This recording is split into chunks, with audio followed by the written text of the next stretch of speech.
The following is a presentation of FSN Pittsburgh. It's another jewel of a day in Pittsburgh. And on the diamond, the Pirates hope to have a holiday. Looking to take 3 out of 4 from the Phillies in front of a great 4th of July crowd at PNC Park. Next on FSN.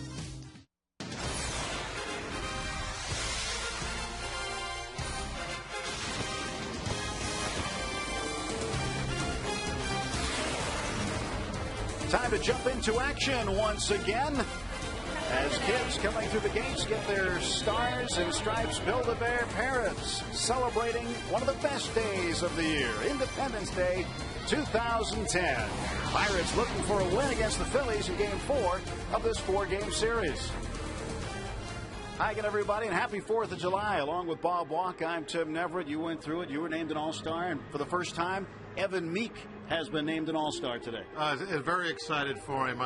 You know what I feel about Evan Meek. I think he's just a wonderful player, period, and really a long ways in a short time. Rule 5 guy, couldn't find the plate. A couple years later, now he's going to the All-Star game. He's become one of the most dominant right-handed relievers in the National League. He's got the lowest ERA in the National League, 3rd lowest ERA among relievers in baseball behind Detroit's Jose Valverde and the Yankees' Mariano Rivera.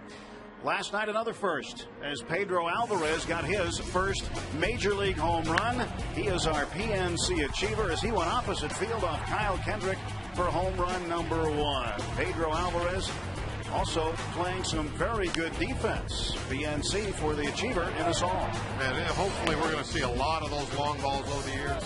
And kind of proven to everybody that he can handle that third base position. He's made a number of good plays. Did a nice job last night. Today, the starters, Jeff Karstens for the Pirates, Joe Blanton for the Philadelphia Phillies. Karstens has really kind of led us out of the dark a lot of times this year. A good strike thrower. And you can say the same thing about Joe Blanton. He didn't walk very many people. He's coming off his 2 best starts of the year. Blanton's ERA is up. He's trying to lower it. And Karstens unbeaten at PNC Park at home this season. What a beautiful day and a great place to celebrate. PNC Park on the North Shore. It's the Pirates and the Phillies coming up. Happy 4th of July. Go Bucks from the great Googa Mooga.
stolen bases. Victorino in the 2 spot. Ibanez, Howard, Francisco, Dobbs, Wilson Valdez at second base. Kane Sardina back behind the plate, and Joe Blanton doing the pitching and batting ninth. We'll take a look now at Karsten's numbers. Combination of injuries and some underachieving. Karsten's a very important part of this pitching staff this season. His innings already up to 66. Who would have thought that 3 months ago? And not even Jeff would probably. Defensively behind Karstens today, in left field, it is Jose Tabata. Andrew McCutchen in center, Ryan Church in right for the second day in a row. Alvarez at third, got his first home run last night. Cedeno is short, and Domet behind the plate completes the battery with Jeff Karstens. Pedro finally relieved to get that home run out of the way last night. And his folks are here again, as they have been for every home game. To watch Pedro. That's his call up. My guess is Pedro's dad is not going to be missing too many of these ball games. No. Pedro Sr. Very passionate about his son, very passionate about baseball. 89 degrees on this July 4th as we get set to get going. Switch hitter Jimmy Rollins starts things off. And the first pitch of the ball game gets away from Ryan Domet. It's ball 1.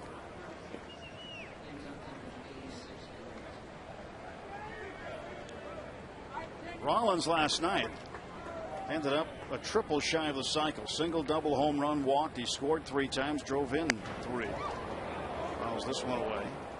And yesterday, talking to Charlie Manuel in the dugout, he said he was considering giving Rollins the day off today. He doesn't want him playing too much because he doesn't want to risk injury. Rollins has been hurt twice this year. He's been time on the disabled list on 2 different occasions. Well, they're almost getting to the point to where he doesn't have a lot of choice. But, you know, I mean, Rollins is one of their more important offensive players. He's lost Polanco for probably a month, Utley for a couple of months. I looked at the standings today. What, 5 games back right now? Yeah, exactly. 5 games back. You know, we're 1 day away from the halfway point. He's got to play what he's got, I think. Well, he said he was considering him off today, but I think his bat and the way that he hit the ball last night convinced his skipper otherwise. 2-1 pitch to first base, and Garrett Jones handles it, and there's 1 out. Garrett Jones, the first put out of the ball game. The ball was stung pretty well. Garrett just 1 little shuffle step. Anytime you can take it yourself, take an exchange out of play, that's always a good move. And Garrett did that on that play. Just wave him off, go to the bag yourself. Shane Victorino fouls the first pitch away. He, like Rollins last night, had a 3-hit game. And it was the 7th time that both Rollins and Victorino each had 3 hits in the same game. When that happens, the Phillies are 7-0. So a good 1-2 punch from the switch hitters at the top of the order. This one's slap foul. And Evan Meek, congratulations to him, his first nomination to an All-Star game. And Andrew McCutchen, a lot of people thought McCutchen would be on the team. Still a chance that he can be. There's a fan vote online going on, and you can help McCutchen get there. Pitch outside. Victorino last year was the recipient of that fan vote on the internet. You can go to Pirates.com for more details, but it's open today through the 8th, and over the next few days, fans around the country can vote for the 34th man. Here's the pitch. Roller to the right side. Getting over to the bag nicely. Karsten's 2 away. Well, there's times where it can be an advantage to be playing against the manager of the All-Star game. We saw it last year. Duke, before he was selected, had a very good start against the Phillies. In that last series before the break, there was an injury. What was it, Kane that got hurt? Yeah, Matt Kane in San Francisco. And Duke had just shut down the Phillies. So Charlie says, I want that guy. And we saw what Meek did to the Phillies 2 nights ago. He went right through the middle of that lineup with a 1-run lead in the 8th inning. did it very convincingly, and that might have been the deciding factor. If there was a little, wishy-washy thinking there of who do I take after that, maybe he's like, that's the man I want in my bullpen during the All-Star game. Well, that was one of the things I had asked Charlie yesterday about. The umpires first, Phil Cuzzy behind the plate, Chris Guccione at first, Mike Estabrook at second, and Brian O'Nora, the crew chief, also headed to the All-Star game. And the 1-1 to Ibanez is outside. Talking to Manuel yesterday, I asked him about McCutchen, I asked him about Meek. He said he liked that Andy McCutchen, he said. Nobody calls him Andy. But when I asked him about Meek, he kind of lit up a little and said, oh, everybody knows who that guy is. There's a ground ball into center field and a base hit for Raul Ibanez. So Ibanez, a 2-out single. That'll bring up Ryan Howard here in the top half of the first inning. Ibanez got a ball that was left up a little bit. Just hit a ground ball, but it was well placed. Sometimes also that a lot of people don't give it a lot of thought, but I'm sure the managers do. It is a ball game, and they have to put a team together that's semi-balanced. And they have to look and see who's been voted on the team, what pitchers are pitching the last day, possibly who's scheduled to pitch that last day. Are they going to be available then for me to use? And when you take bullpen guys as opposed to starters, I think you get more flexibility in your bullpen now. Makes it a little easier to actually manage the game. Ryan Howard also headed to the All-Star game. Named as a bench player today.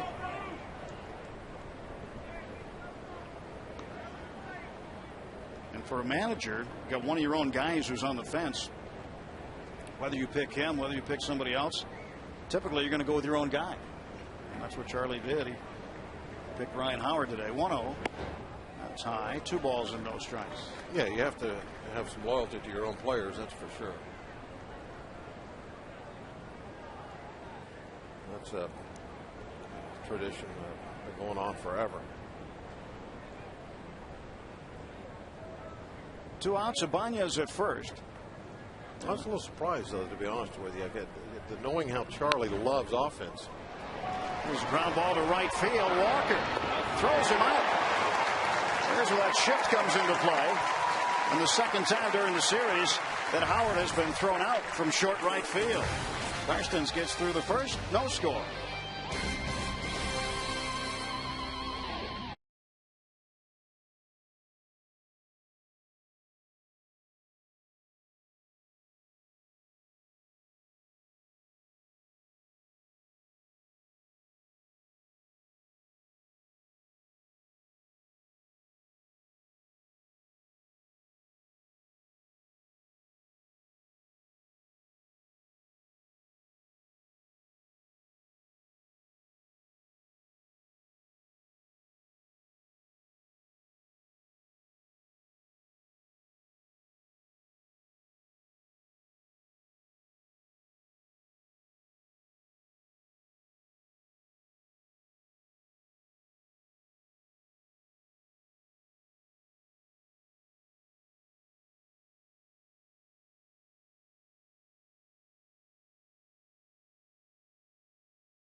No scores. We head to the bottom half of the first inning at PNC Park. John Russell's lineup looks like this. Jose Tabata, Neil Walker, Andrew McCutchen, Garrett Jones, Pedro Alvarez in the 5th spot. Ryan Dolit batting 6th against right-handed pitching, hitting .297 with 5 homers this year. Brian Church had a 3-hit night last night. Ronnie Cedeno and Jeff Karstens doing the pitching and batting 9th. Joe Blanton's numbers. The ERA up there a little bit, but he started the year on the disabled list, so he's been slow to get going. Tabata down the right field line, and Francisco won't get it.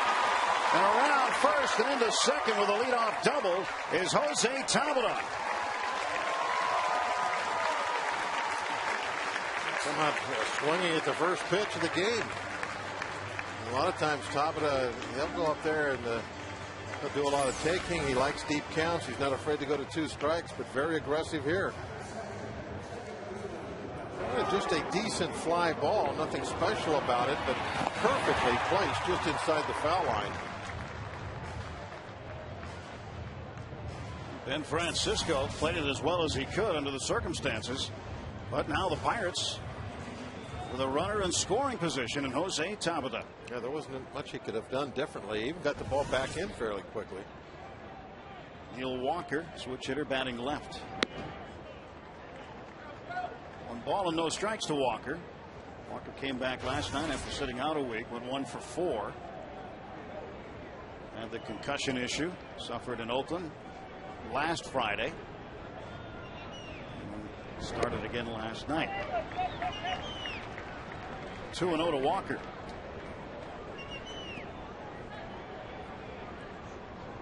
Pirates and Phillies split the first 2 games they played in Philadelphia in a 2-game series. May 17th and 18th. Pirates have taken 2 of 3 so far this weekend and broke down the right field line, but hooking foul. Blanton throws a lot of strikes. He likes to come at come at the hitters. Takes a lot of fly balls. Likes to work upstairs.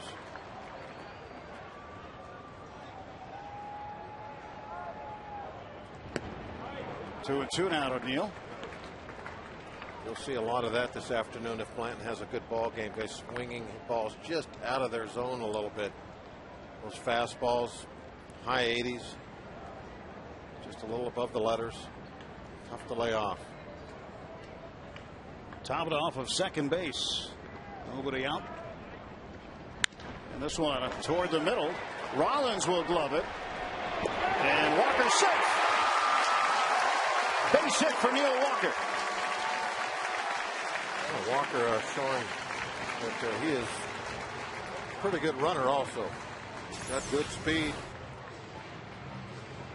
I thought that they were going to get him out of here. I was happy that he was able to move the runner along, but I didn't think he was going to be able to beat that out. It surprised me, and I think also maybe surprised Rollins that he didn't get it out.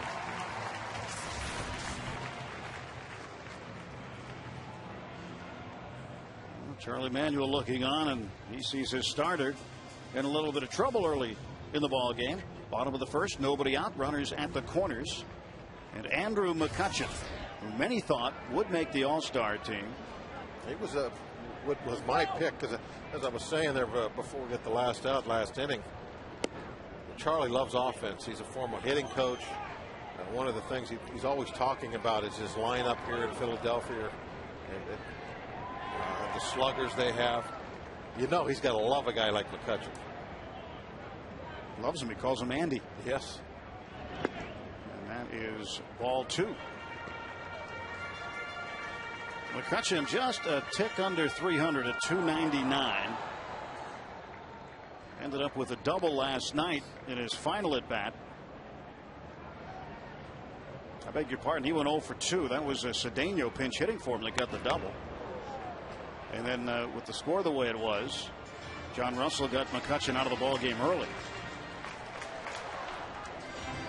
All-Star voting isn't over yet. Now starting today and going until this Thursday, you can vote for the 34th and final player for each league roster. Go to Pirates.com and cast your All-Star game final vote for the final 2 All-Stars for the game in Anaheim. Vote at Pirates.com. You can help Andrew McCutchen. Pops it up. Not going to get the runner in. Jimmy Rollins looking up into the sky. Makes the catch. And there is now one away. Runners at the corners. Defensively behind Joe Blanton in the outfield. Raul Ibanez and Ben Francisco on the corners with Victorino in the middle. Dobbs back out there at third today. Rollins, Valdez, and Howard the rest of the infield. Dane Sardina behind the plate. One out, says Greg Dobbs. He didn't play yesterday. Cody Ransom, who was called up from Lehigh Valley, got the start yesterday. Ended up with 2 hits also. Greg Dobbs struggling a little bit with the bat out there at third. Pedro Alvarez waiting to hit. Garrett Jones, a good RBI opportunity here. Leadoff double by Tabata. And then an infield single by Walker. McCutchen has popped out. And the cleanup hitter Garrett Jones with a 1-ball no strike count.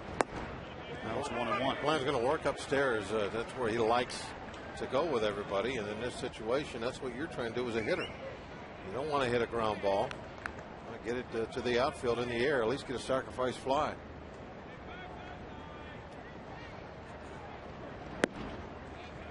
Low ball 2. Definitely don't want to swing at a pitch down there. Avoid the ground ball. Tabata over there at third base. It would be the Pirates' first run of the ball game. Jones trying to get him in. This will do it. Jones is out at first, but Tabata scores, and the Pirates are on the board. It's 1-0. They did hit a ground ball, but it was in a nice spot. 48th run batted in for Garrett Jones.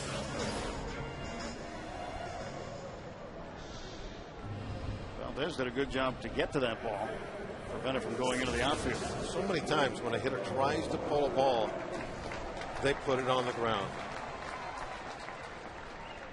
Safe Auto Insurance reminds you you're safe at home with Safe Auto, proudly supporting the Obadiah Cole Foundation for prostate cancer screening and awareness. Early detection is the cure. Garrett already thinking about what went wrong on that at bat, but that's just a case of being a little too quick and the hands start to roll over. And anytime there's a swing, it's never really perfectly level. In fact, they don't even want it level. There's always a little bit of an uppercut to it. The guys always finish high. So if you think about it, if you're hitting the ball out in front of home plate, your bat is coming up and you're more likely to hit the top part of the ball. If it's deep in the zone, like you're hitting the ball the other direction, then the bat is coming from a lower spot. Going to be more likely to hit the bottom half of the ball. Pedro Sr. looking on. His mom loose. But that's one of the reasons why when guys hit the ball the other direction, they hit more fly balls. When they pull the ball, they hit more ground balls. And Garrett loves to talk about hitting. Yes, he does. Loves to hit. 3-1 to El Toro. Pedro Alvarez fouls it back. It's not uncommon at all when you're in a ball game to see the defense. We'll take a look at Pedro. It's home run number 1 and counting for Pedro in last night of the second inning.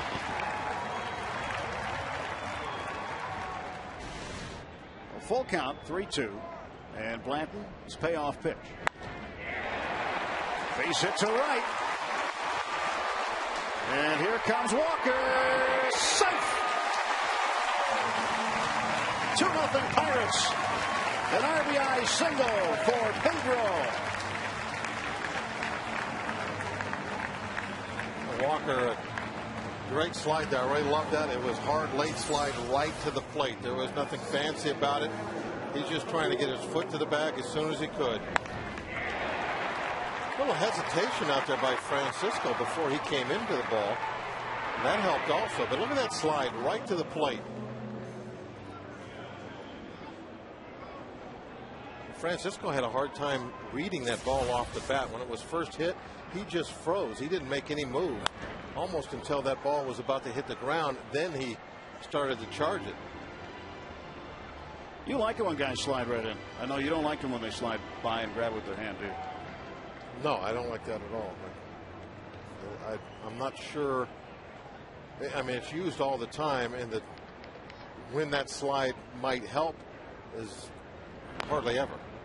But your foot's the first thing that's going to get to the bag. Yeah. Slide feet first. And if you're sliding hard and late, the fact that the catcher puts his foot down in front of you should just knock that right out of there.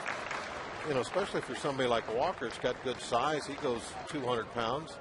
If he's got a full head of steam and he's sliding late and hard, the thing that's going to move is that catcher's foot. Dolit goes down on strikes, but the Pirates put 2 runs on the board on 3 hits. Pedro Alvarez driving in Neil Walker with 2 outs. And after 1, Bucks 2, Phils nothing.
Two nothing Pirates heading to the top half of the second inning with Bob Walker. I'm Tim Never. Here are the All-Star starters. David Wright at third base overtook the Phillies' Placido Polanco in the last week of voting. Even though Polanco was hurt, Wright overtook him in votes. He's not an injury replacement. Hanley Ramirez, outstanding job at shortstop in the first half. And how about the rookie Jason Hayward in the outfield for the Braves? There will be some injury replacements, though. There will be. There's a question mark of whether Hayward will be able to play in the game, and Utley for sure is going to be out of there. Ryan Braun just had a ton of votes and got more votes than any other Brewer in history. Francisco hits this one into the left field corner. Retrieving it is Tabata, and in with a leadoff double to start the second is Ben Francisco. I was going to say that Braun has more votes than either Paul Molitor or Robin Yount ever got. Now that was before the internet. That's true. That's when they were punching them out with a pencil in the stands. Double number 7 for Francisco. And that brings up the tying run with Greg Dobbs. The plate, left-handed hitter. Dobbs had a couple of hits on Thursday. They definitely need more offense out of that third base position, though. 163 batting average is not doing it. Well, the guys that they're missing, you start with the third baseman, Polanco.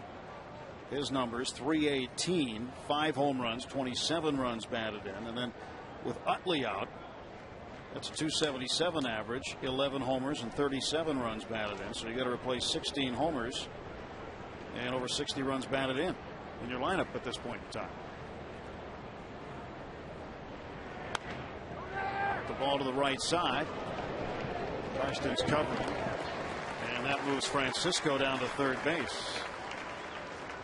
Let's take a look at the good word for today. And it comes from Pedro Alvarez on his first career home run last night. It's a good feeling.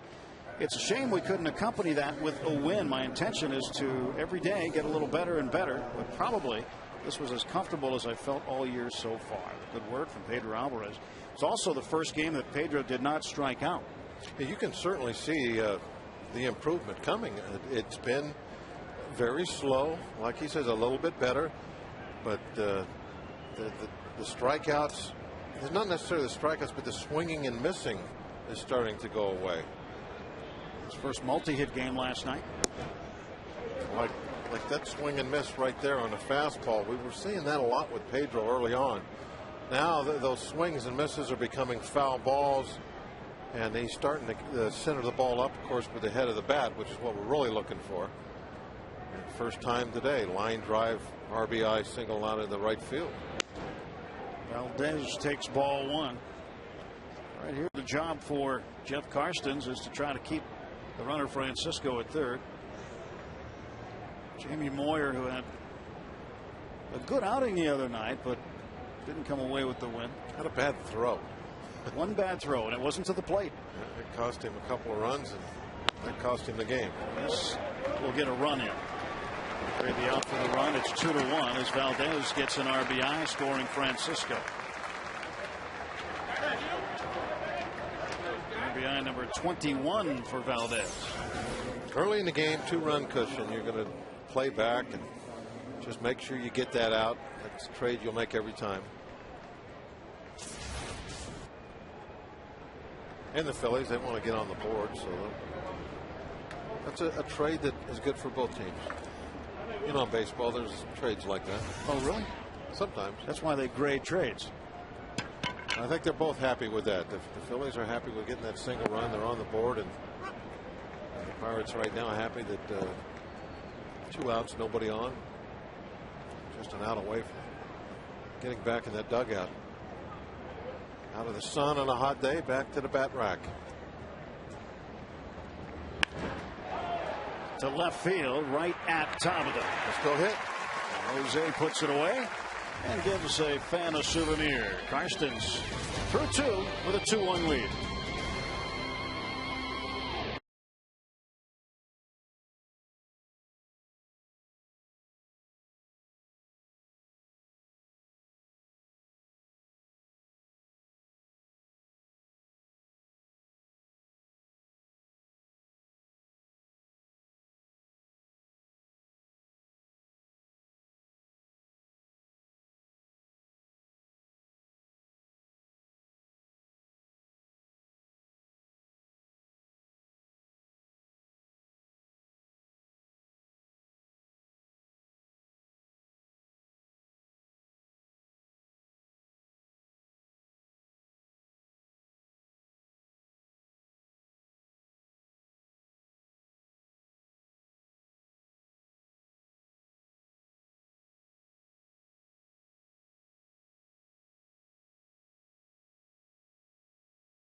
Beautiful day on this Independence Day. PNC Park going to the bottom of the second inning. 2-1 Pirates. On the Bob Walk, Tim Never, glad you've joined us today. Andrew McCutchen, as we have just learned, the Major League Baseball has just released the list of eligible players for that 34th and final spot. Bob, I got to tell you, I am stunned that Andrew McCutchen didn't make that list. Yeah, I'm very surprised about it. So you're not going to be able to vote for Andrew, as it turns out. I thought for sure he'd be a slam dunk to be on that list. Players are Heath Bell, who's had a really good year. He's certainly deserving closer for San Diego. Carlos Gonzalez, the outfielder for Colorado. Joey Votto, who I can't believe has to go to a vote at this point with the numbers he's put up. he should already be on the team. And I think that was a difficult decision that Charlie Manuel had to make between Votto and his own guy, Ryan Howard. And he chose Howard. And Ryan Church grounds to Wilson Valdez. There's one out. Billy Wagner and Ryan Zimmerman are the other players on that list.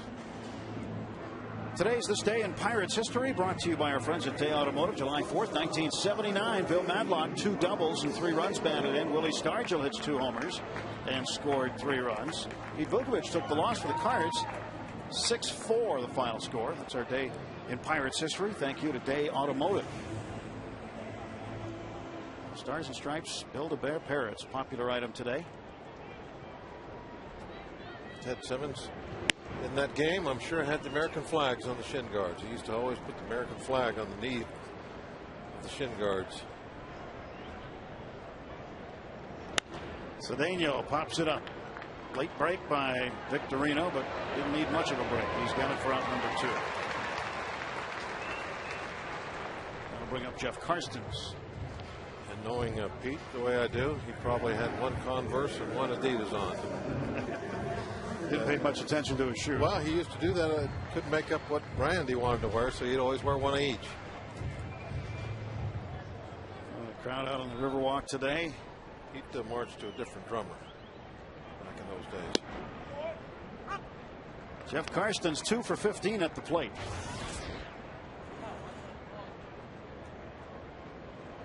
And he will take a strike on the outside corner. No balls, 2 strikes. Really surprised me at the amount of Phillies fans that made the trip west. Blanton strikes out Karstens. 8 pitches for Joe Blanton. He has 2 strikeouts. Heading to the 3rd. 2-1 Pirates.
Young Bucco fan and his new friend at the ballpark today.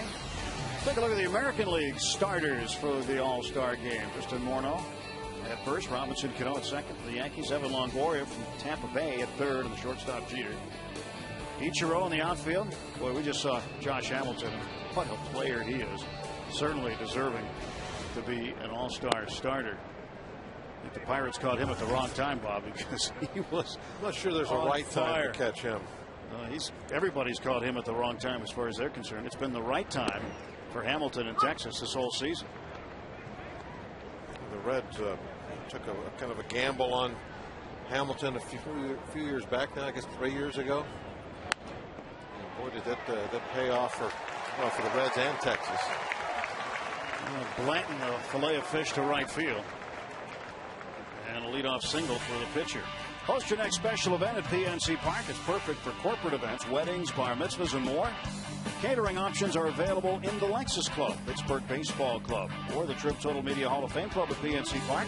1-800-BUY-BUCKS or Pirates.com/PNC Park Events gets you more information. Having an event? host it here at the best ballpark in America. Blanton the leadoff single. And the pitch to Jimmy Rollins. Remember in 2008, Game 4 of the World Series, Joe Blanton had a home run. Became the 13th pitcher to hit a home run in the World Series, and the first since Ken Holtzman did it in 1974. He also got the win on the mound in Game 4 for the Phillies.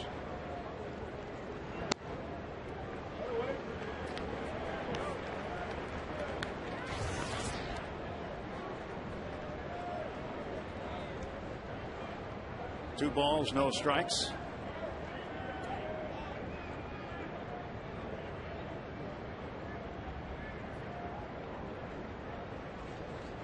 Rollins up in the air, right center. Ryan Church wants it. And he calls out McCutchen.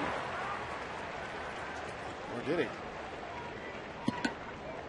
The center fielder's got the priority out there. Church can't call off McCutchen. Only McCutchen can call somebody off. He's the center fielder. Well, McCutchen laid back, but I think maybe that might have been. I couldn't tell if he was saying I got it or not, but it doesn't look like Andy, as Charlie calls him, is real happy about that. Strike call to Shane Victorino. But yet there has to be a pecking order for when two guys are calling the ball. You know, who's got the right of way. And in the outfield, it's always the center fielder. In the infield, it's always the shortstop. Between infielders and outfielders, it's always the outfielder. And that, you keep that in mind. And if everyone goes by that rule, then there theoretically should never be anybody running into anybody on an easy routine pop fly. The problem is when there's a ball like the other day when Walker and Church came together. It's a ball that neither player can really take charge of and yell at, because neither player at any point ever thinks, okay, I got this one. It's one of those you're going to have to go streaking in and make a lunging catch, if anything. And that's when you have two people coming together in a violent way. Neil Walker, base hit, a run scored today. Neil, of course, involved in a collision last week. Same with Bobby Crosby, and they know second base position going out. In fact, it was Walker that collided with Church, and Crosby, getting some sun in the back of his head right now, who collided with Lastings Millage a couple of days later in Chicago. 3-1 to Victorino. And that is a fair ball. Blanton rumbling around second, heading for third, and into second base with a double is Shane Victorino. His 11th two-base hit.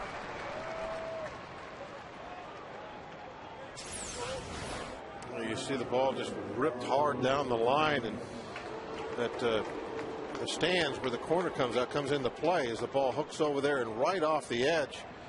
So the ball, instead of going into the corner where Church was headed, just flips out into the middle of the grass. He had to stop and then come get the ball, and Victorino makes it in without even a throw. Victorino in scoring position. He is the go-ahead runner.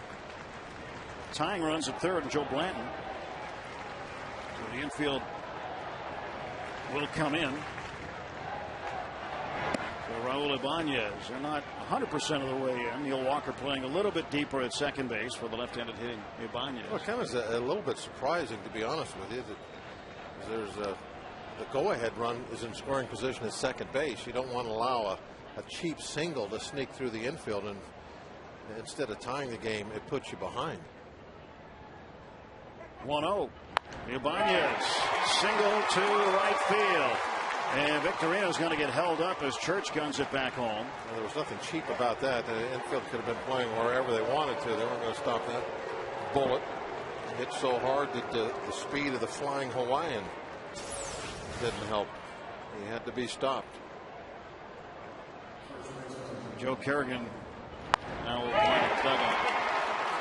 Back-to-back hits by Victorino and Ibanez, and both solidly pulled up the right side. Pitch just left out there on a plate for Ibanez. If there would have been 2 outs, Victorino might have rolled the dice a little bit, tried to score on that. Probably would have made it because the throw was well up the line. But you never know where that throw is going to be until it's obviously too late to make that decision. Well, you just saw Joe Blanton. He got this started with a leadoff single. And Francisco had a leadoff double last inning. He would score the first run. You go back to last night, Bob. In each of the first 5 innings, the Phillies had the leadoff man aboard either by a hit or a walk. And they didn't score a run in the second. Every other run they scored at least 1. They had 5 in the third and batted around. Getting that first out is crucial. Here's Ryan Howard with 1 out and 2 on. Howard is susceptible to the strikeout. He struck out 81 times already this year. And while that's a lot, it's not the most by any means. Mark Reynolds of Arizona and Justin Upton, also of Arizona, they strike out a lot. Reynolds 110 times, Upton 101. Breaking ball for a strike, 1-1. You put up with those kind of numbers, those strikeout numbers, when guys knock in 120 and hit 35 home runs, then that's going to be all right. Strikeouts a lot of times come with the territory. Occasionally there's a hitter like an Albert Pujols who combines a great ability not to strike out with those power numbers, but that's really rare. Lifts it up in the air to right center. Tagging is Victorino. Church on the catch, and the Phillies will take the lead.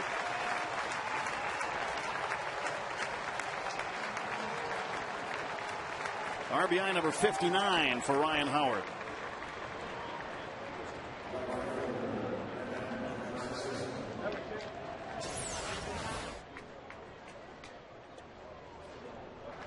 Tried a backdoor curveball. Howard was on the back porch waiting for it. The ball just curling in over the outside corner. But Howard, pretty good off-speed hitter, as long as it's a strike. He looked like he was doing what he intended, and that was to just get the ball in the air. Yeah, if he's not chasing bad balls out of the strike zone, I mean, he does a real good job of sitting back and hitting those off-speed pitches. I don't know if the book on him has changed over the year, but when he first came up, I think everybody in agreement that he wanted to try and throw him hard stuff in that up and in area, that he wouldn't be able to catch up with the fastball up there. There goes the runner, Ibanez, and Francisco lifts this one foul down the right field side. So Ibanez will have to retreat to first. Well, one thing that Ryan Howard does to help his bat speed, and you don't see many, if any, other players doing it, he goes into the batting cage during batting practice with the donut on his bat.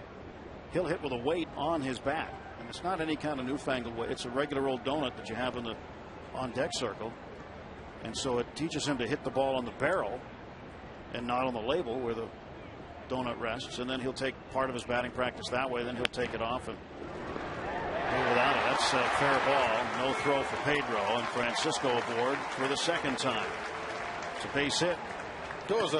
As a base hit, obviously, but as a play, I'm sure Pedro right now is thinking, I should have made that, because he had it hit on the good part of the glove right there. He probably got a little bit on the heel, but if he catches that ball, if it sticks in the glove, he certainly has the arm to make that throw over to first base from there. He was out early yesterday working with infield coach Carlos Garcia on just that play. Took a number of ground balls early in the afternoon, and you'll see that a lot. Remember when we went to Philadelphia, I was watching Placido Polanco do the same thing. When we were down on the field prior to the game, he was out taking ground balls right over the bag, working on the backhand. Phillies third baseman Greg Dobbs up with 2 outs and 2 men aboard. Ibanez the lead runner at second base. Francisco behind him at first. 2 runs into the inning on 4 hits.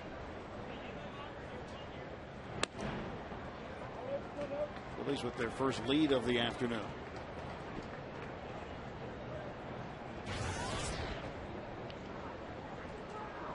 Pirates won Thursday night, won again on Friday night, lost here last night, and are trying for the series and season series win here today.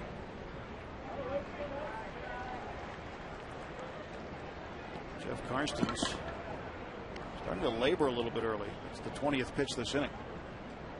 Total of 44.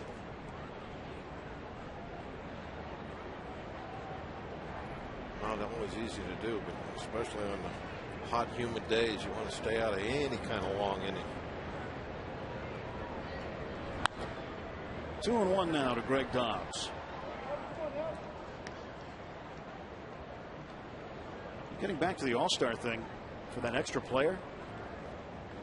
Now that McCutchen is not in, I think just statistically, Joey Votto, I think overall is having a better season than Ryan Howard when you look at the numbers. Howard's got him early in one category, and that's RBIs with 59. He's 2 more than Votto. Starts the day today with 57. But average, Votto at 313. Home runs, 19. And Howard with 50. My guess is I'm going to go with Billy Wagner as who wins that vote. Popularity contest. Votto's got more runs scored than Howard. He's got more total bases. Wagner's got a lot of name recognition around baseball all over the years. Played in New York for a while. Dobbs hits one deep to right. It's off the Clemente wall. Ibanez will come around to score. Holding at third base is Francisco, and Dobbs in with a run-scoring double. Dobbs comes up big. Talking earlier about how they need more offense on that third base position.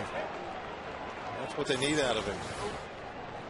Ripped that ball off the top of the Clemente fence. We saw earlier too that Rollins was having a long discussion with him as Dobbs was at the bat rack getting his helmet ready to go up to the on-deck circle. He was either trying to pump him up for the at-bat or maybe tell him something about Karstens, but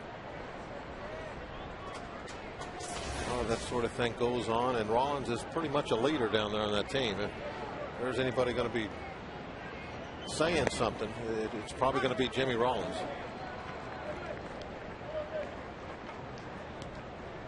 Breaking ball in for a strike to Wilson Valdez.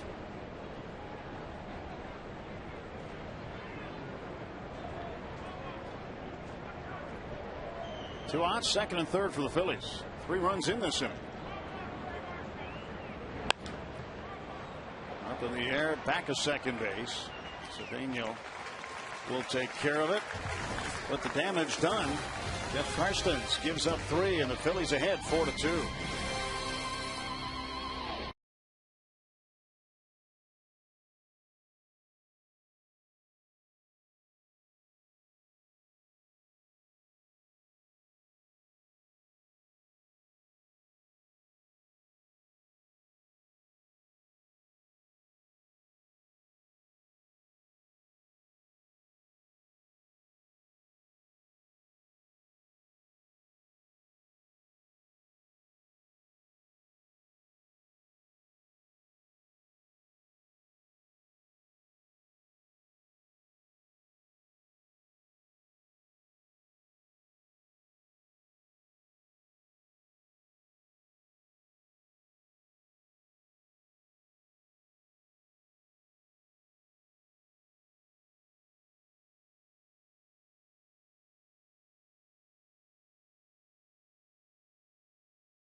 Join us and Miller High Life this summer and help give returning vets a piece of the high life.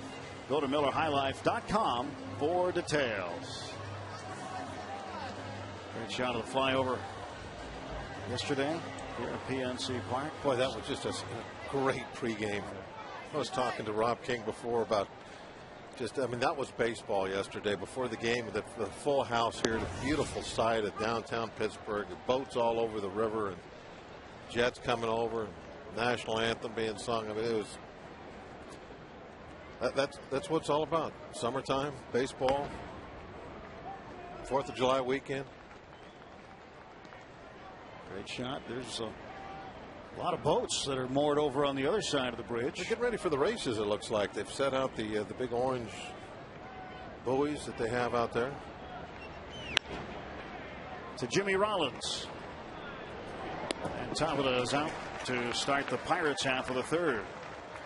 Well, baseball fans, visit FSNinsider.com now to register for the Make Your Day giveaway. One lucky winner per month will receive a day FSN baseball prize pack. So be sure to sign up now for the monthly drawing at FSNinsider.com.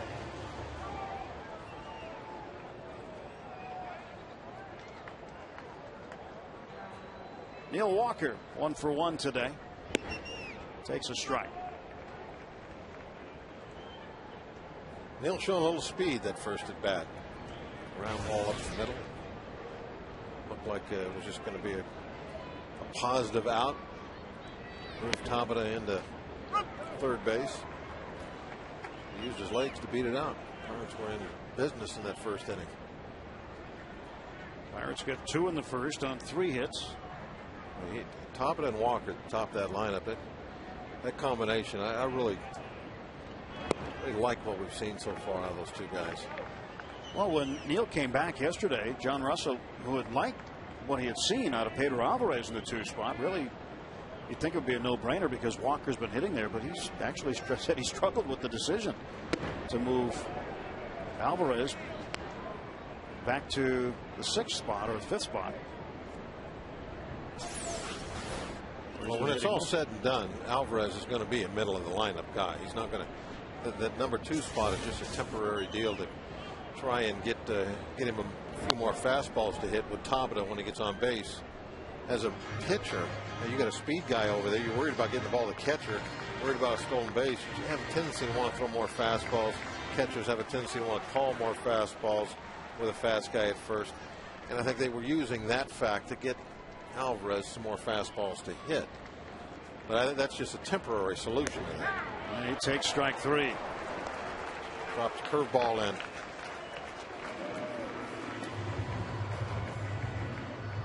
Here's our Barrel Automotive League leaders stat, complete games. Kyle Kendrick last night had 1. Philadelphia's got 9. Roy Halladay has 6 of the 9. That really surprised me last night's game with Kendrick going all the way. I think Charlie's showing that he's got a lot of old school in him.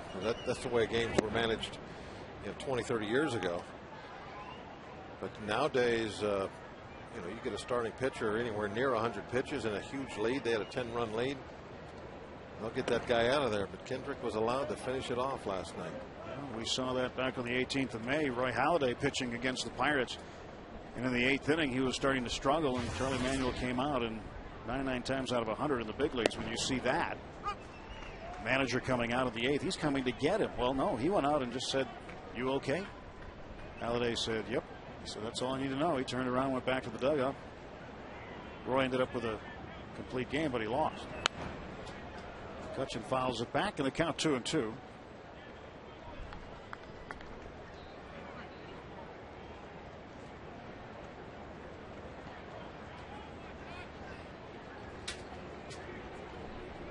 Here's Doc Holliday. Even though his name's Halladay, the name Doc comes from Doc Holliday. The OK Corral story.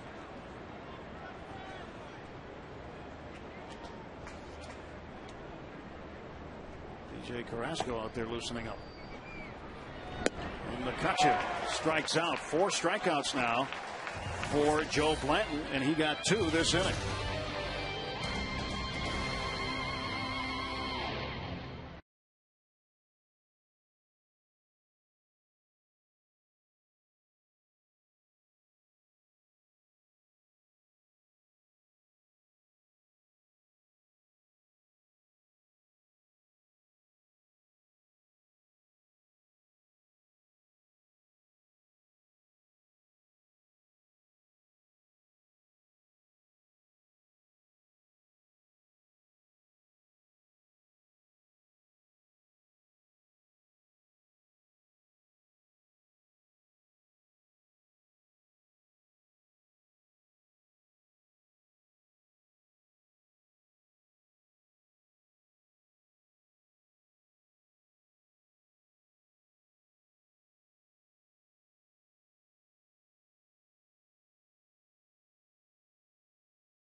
lead. We go to the top half of the fourth inning on a warm day at PNC Park. Lots of water is needed. Good day for a hat. Strike call to Dane Sardina, the catcher. Fireworks downtown tonight, right? Great show here last night, by the way. Talking about good day for a hat. Look at the upper deck down the left field side. The shade is an awful popular place to be sitting. It's an important instrument today. Everybody trying to get out of that hot sun this afternoon. Here comes Tabata. He'll watch it drop in front of him, and Sardina has a base hit. Time for today's trivia question, brought to you by AT&T Mobility. And the question today is, who holds the Pirates record for the most home runs on July 4th since 1952? Most home runs on July 4th since 1952. Logic would tell you somebody who played for the Bucks for a while. Well, yeah, if you just go pure logic, I think it would have to be Stargell. That's what I was thinking.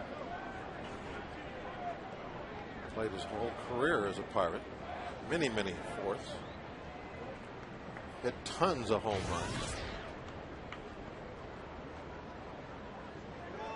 The only reason to guess anybody other than Stargell is if you had a hunch or some kind of reasoning. Well, we'll see what the answer is in the next half inning. Blanton takes 1-1. Blanton had a base hit last time up. Since 52. Kiner would be somebody to throw in the mix, perhaps.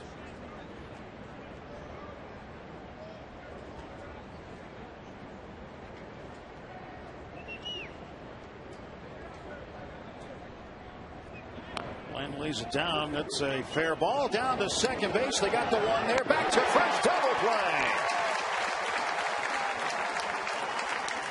Good throw by Ryan Doma to get it started. A little mistake by Blanton opened up the door for the double play, and the Pirates executed perfectly. Took advantage of that opportunity. Ball just left right there. Almost just put it on the plate. In fact, it looked like Doma might have picked it up right off the dish. Good quick call by the umpire as he was staring right down to make sure that it was a fair ball. Walker covering first on the play. And I think if Doma hesitates even a 1001, just a quick second, he's going to be picking up a foul ball, because that ball, the spin of the ball was bringing it back toward him, and if it rolls off the plate, then that's foul territory. It looked like he picked it up right about on the front edge. John Russell likes to see those kind of plays out of his catcher. After that last inning, the Pirates gave up 3 runs, and then they got the leadoff hitter on. Needed something good to happen. Jimmy Rollins 0 for 2. He had a 2-run homer last night. Let's hit that one outside. 2 balls, 2 strikes. Jeff Carson's trying to come back and get out of this inning. Good job done by his defense to erase the leadoff single by Sardina.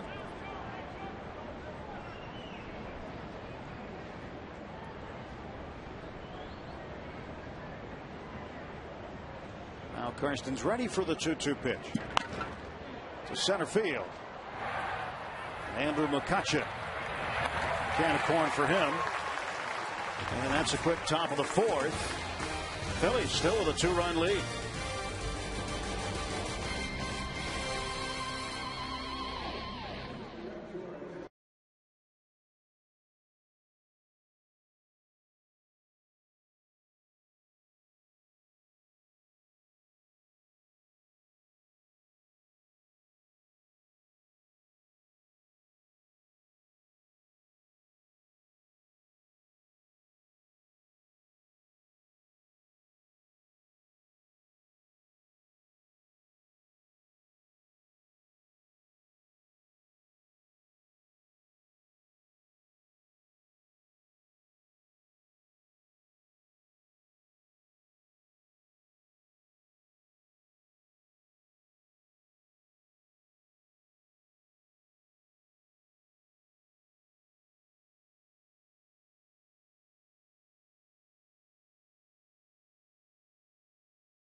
Owen Young trying to reel in some runs this inning as the Pirates trail the Phillies by 2. He and Paul Maholm are working on undoing a baseball down there. I want to get to the heart of the matter. Popped up. Will it make the dugout? Ryan Howard's not going to reach it. I love doing that as a youngster, getting those balls and taking them apart. But the bad thing was that you never wanted to sacrifice a baseball just to see what was inside of it. I mean, even when the cover came off, you'd get some tape somewhere and tape it back up. But there was a point to where it was useless.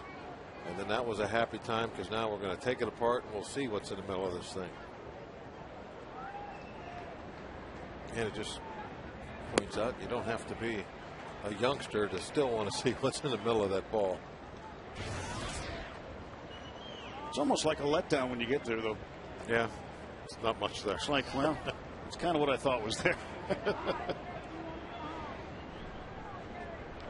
It's not like a Cracker Jack box. There's not a prize at the bottom. No, just a little cushion cork center.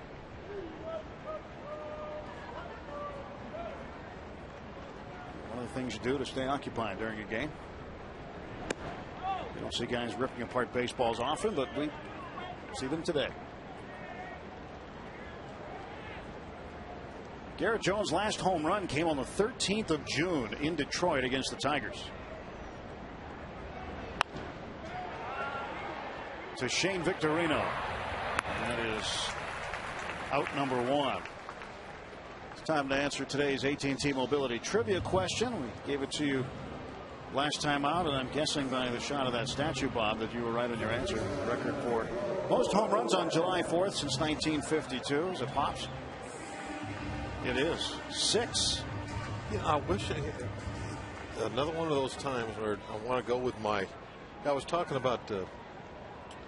If you had a hunch or something, it would be on. For some reason, I wanted to throw Brian Giles into the mix. I should have. He had 4. Roberto Clemente with 3. Yeah,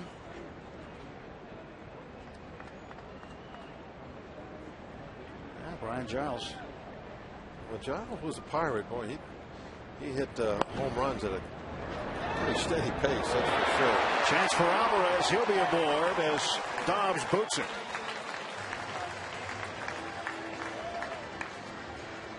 Pedro Alvarez aboard for the second time. It didn't look like a very difficult play for Dobbs, but I'm guessing there must have been some kind of crazy spin as that ball come off the very end of the bat. Even in replay, it didn't look very difficult. He just messed it up. The ball did come off the very end of the bat, but it sure looked like it was taking nice true bounces, especially by the time it got out to him. Most of that crazy spin would have been gone. Domet takes a strike. Domet struck out looking his last time up. And one thing about Blanton, the good year he had in 2008 when the Phillies won the World Series.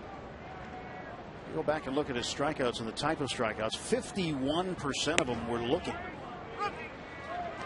So he fooled batters or froze them in his strikeouts more than half the time. And today he struck out Domet and Walker looking.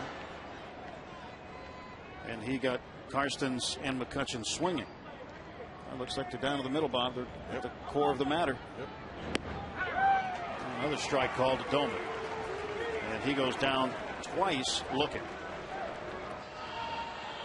So 3 looking and 2 swinging. 5 strikeouts for Blanton. Well, Domet's been seeing a heavy workload. Another day game after a night game that he is playing. Did that in Chicago.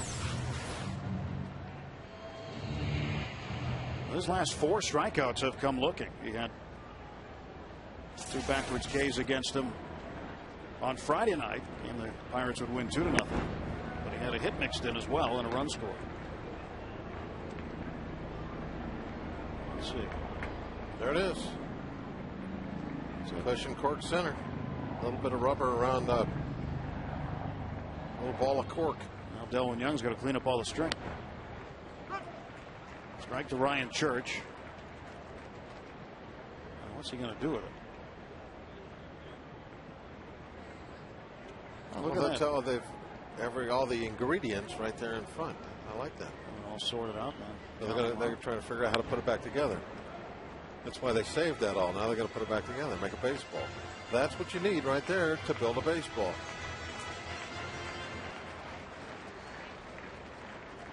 You really think they're going to put it back together? They have all the ingredients right there. It's like, there's the recipe.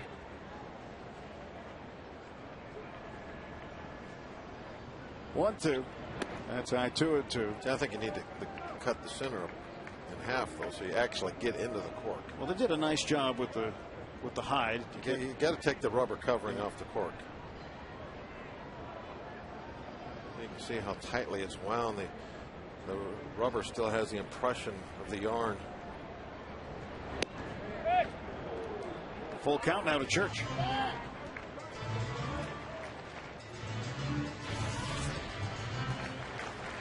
Notice the Pirates normally on Sunday will wear their pinstripes with the vests, but going with the full whites today with the regular short sleeves. There goes Alvarez. 3-2 pitch, bang, foul. I think the full whites look a lot better with the hats. Yes. Yeah, the holiday hats. I think the fact that they're wearing those white hats maybe has something to do with it. The other night they had the black tops on, didn't they, the other night, and it just didn't look right. Well, Mr. Blackwell called. He said it clashed. Pirates weren't that well dressed the other night. Little number back to Blanton, and he will take care of Church, and the Pirates will strand one in the 4th inning. Heading to the 5th, Phillies a 2-run lead.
The river's open.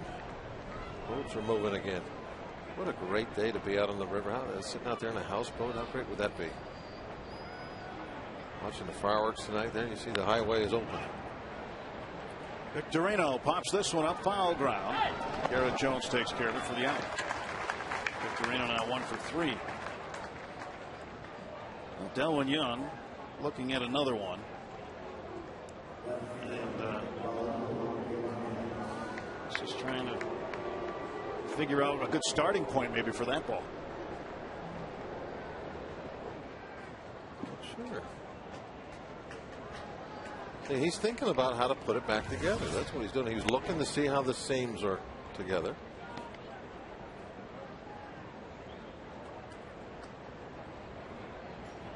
How Hastings Millage wants a look.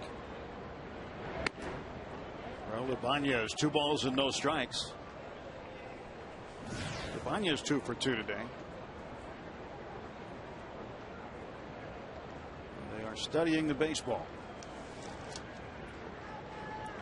Black seams. And Ibanez pops it up. This time Neil Walker will handle it. 2 away.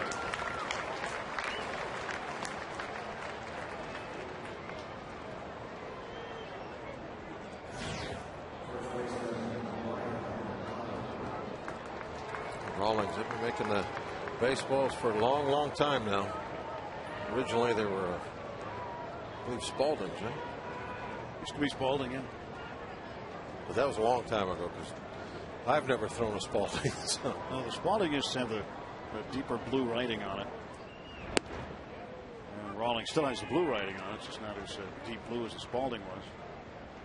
In college, they use a different ball. In most places, it's made by Worth, and the seams are higher on it. Imagine what you could have done with real high seams. What kind of movement you could have put on the baseball. That would have just messed me up.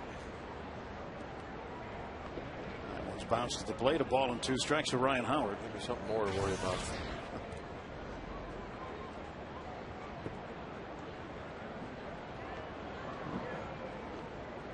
Used to have 2 different colors of ink. The American League ink was different than the National League ink. Swing and a miss. Strike 3, and Howard strikes out for the 82nd time this season.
July 4th. Pirates looking for some runs.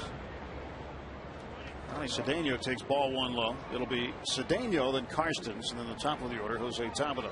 Plenty of time left. Just the bottom of the 5th. A 2-run ball game.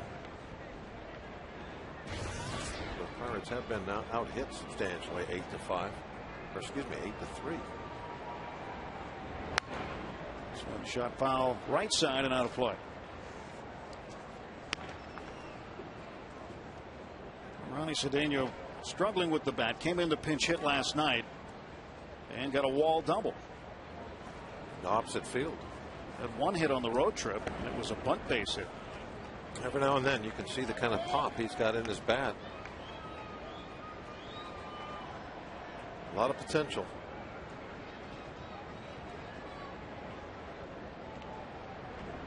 The 2-2 is tapped down to third. Dobbs throwing on the run, and he's got Cedeno. 1 away for the Pirates in the bottom of the 5th. Well, Saturday, July 24th, the Bucs will battle the San Diego Padres at 7:05. After the game, don't miss rock legends Steve Miller Band in a post-game concert live from the PNC Park field. They'll be playing all of their hits, including Abracadabra, Fly Like an Eagle, and many, many more. For tickets, visit pirates.com. Night for the that's going to be a special night. That'll be a lot of fun. So even if you're out of town, take a big old jet airliner and get here. What's that, 24th? 24th. I'd have to. Not any rush to leave that night. Might have to stay a little late for that one.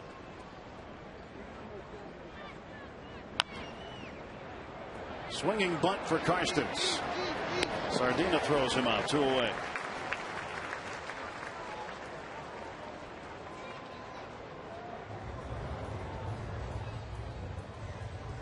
So the Pirates' bottom part of the order today, 6, 7, 8, and 9, have gone through the order twice and nobody with a hit.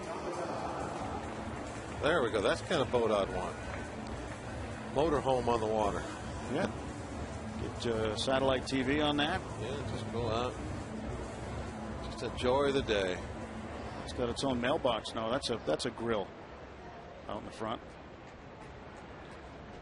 That's mandatory. You got to have a nice grill. 4-wheel drive. Going fishing off the back or the front, wherever.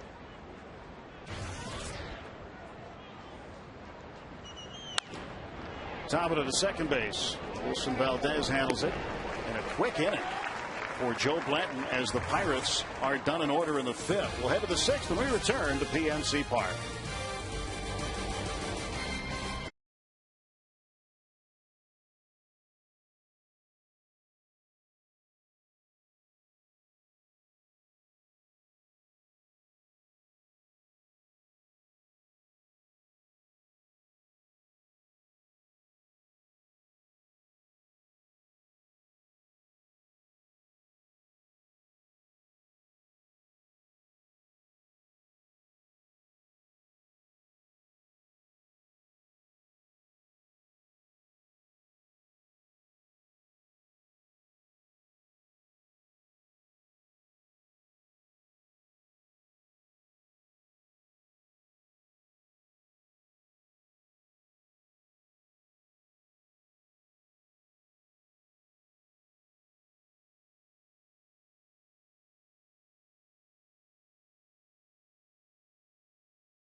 Freeze cam in the first inning.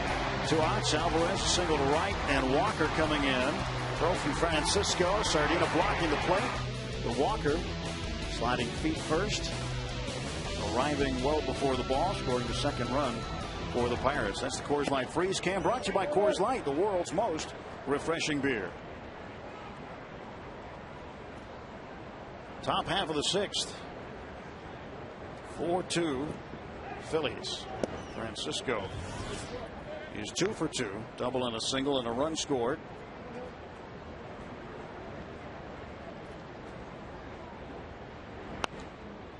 Popped up back of the plate. Neil Walker made a good play there. Thought he made a good play while we were on the road. He had to be sent back to be examined further by the Pirates doctors after the concussion, and one night took time out of his schedule to go visit with a youth baseball team up in Pine Ridge area. One away as Francisco flies out. Our AGH Sports injury update. Time for that as we look at Chris Jakubowski. It's been a hard luck season for him. He left Thursday's start with Indy, strained right hip flexor, and he'll miss his next start. Remember back in April when he was hit in the head by a Lance Berkman line drive. That kept him out for a while, speaking of concussions. That's today's injury update, brought to you by Allegheny General Hospital Sports Medicine, official medical provider of the Pittsburgh Pirates.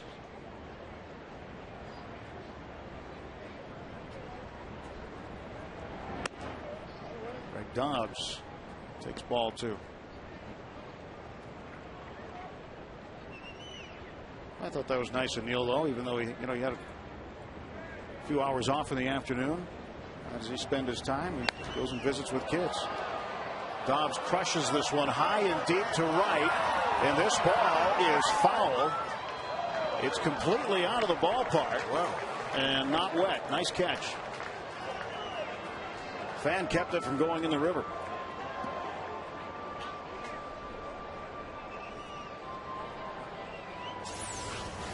I'd say he got all of it. Yes, he did. I was, to be honest with you, surprised with the foul call. Did you think that ball was foul? I thought it was going over the pole. But too late now. The next pitch has been thrown. I think it did go over the pole. Chance for Alvarez. It's up into the seats. Take a look at the end of it from this angle anyway. No, it didn't make it over the pole. It did look like it passed in between the camera and the pole there. Nice play to keep it out of the water. Good positioning. Couldn't quite see it there. It looked like it from that side angle that it crossed in front of the pole, which would be on the foul side. Yeah, that was the best angle. I think you could see the ball in between the yellow pole and the camera, which means it's foul. Strike 3. Dobbs down on strikes. There it is. Now, is it behind the pole or up? It's in front of it. Definitely a foul ball.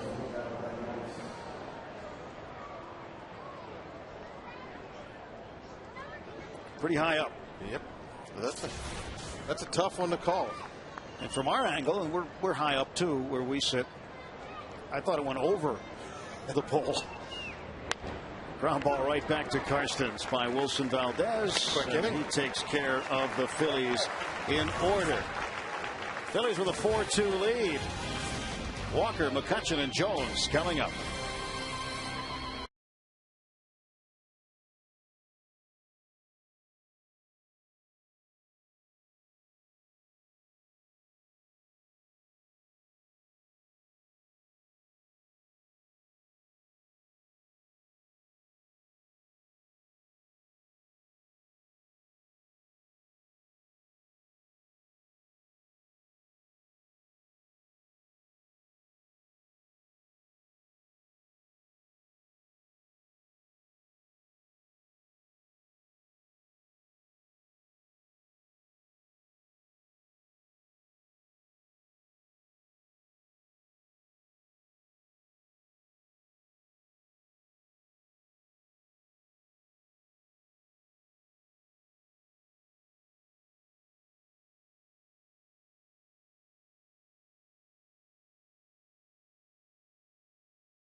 Pedro Alvarez 1 for 2. Raul Ibanez 2 for 3. Greg Dobbs 1 for 3. 4 runs on 8 hits for the Phillies. 2 runs on 3 hits for the Pirates. Neil Walker starts the Bucco half of the 6th inning. The game started out like it was going to be a day dominated by the hitters, but both pitchers have calmed things down now and put up a number of zeros. Walker struck out last time up in the 3rd. Singled and scored in the 1st. Joe Blanton, 29 years of age, out of Nashville, Tennessee. Walker swings and he hits one high and deep to right. Down the line, it is just foul.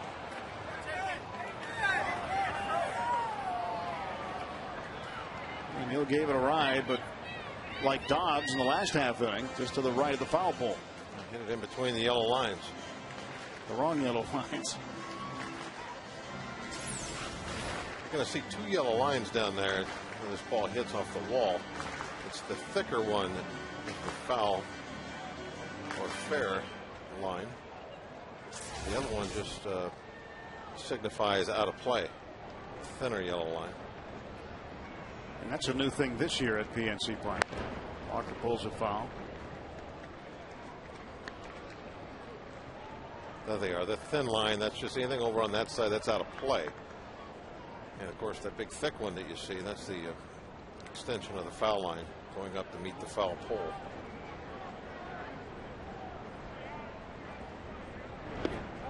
Walker strikes out on the 1-2 pitch. Second time today, Neal's gone down on strikes. One out for Andrew McCutchen.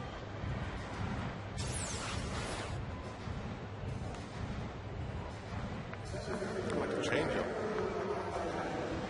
He's got a good straight change. Little ball slider. He's got a lot of backwards Ks. He's not an ace type player, but you know, he's a very solid big league starting pitcher that if you're going to have a good team, he's going to be in the middle of that rotation somewhere. You know, you talk about him as like maybe that number 3 guy,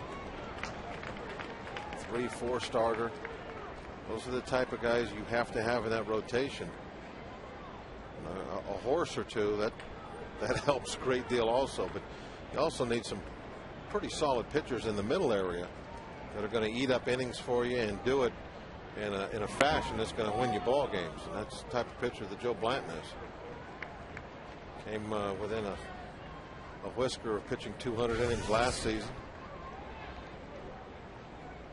Probably won't get there this year because he started the year on the disabled list. Jimmy Rollins throws out Andrew McCutchen, 2 away. Andrew was 0 for 3. Well, yeah, the Phillies believe in Joe Blanton. Certainly, they gave him a 3-year, $24 million contract back in January. Well, they know that it takes more than Doc Halliday's to have a good rotation. You got to fill it out with the good starters. There is the All-Star, Evan Meek, loosening up.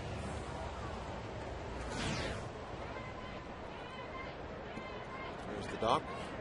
And Jamie Moyer talking to him. Moyer was a question mark in spring training, but he's certainly not a question mark now. 9 wins. He has as many wins as Halliday. Well, Moyer was in the rotation because Blanton started on the disabled list. Moyer wouldn't have been in the rotation, I don't believe, from what I read or have read, if Blanton hadn't been hurt. Fly ball, shallow left, and Ibanez will get underneath it. Another easy inning for Joe Blanton and the Phillies. 4-2 after 6.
July holiday in Pittsburgh.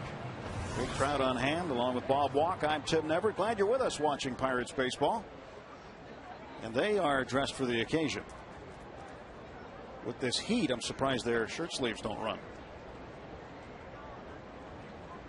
Now that looks cool. Having your body painted doesn't look like it's very comfortable, but now that being drugged through the water, it's just fine.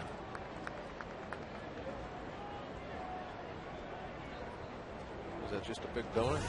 Is that actually a little boat? I think that's a big. I don't know if that's got a hole in the bottom or not, but they're having a blast. Being pulled by the SS Minnow.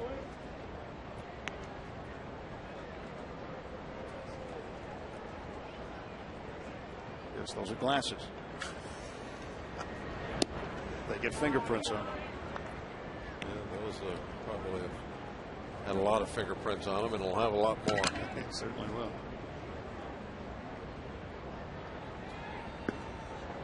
2-1. That pitch inside.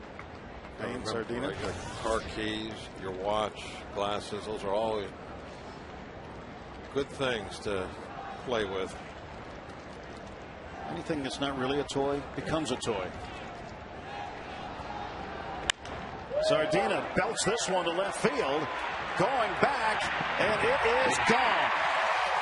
Solo home run for Dane Sardina. It is now 5-2 Philadelphia.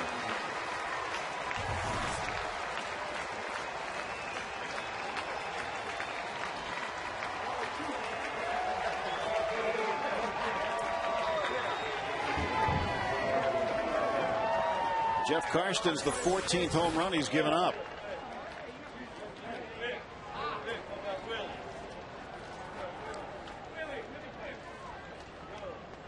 Bullpen is going for the Pirates. Karsten's sitting at 86 pitches, which not really a whole ton, but you think about the heat, the humidity this afternoon.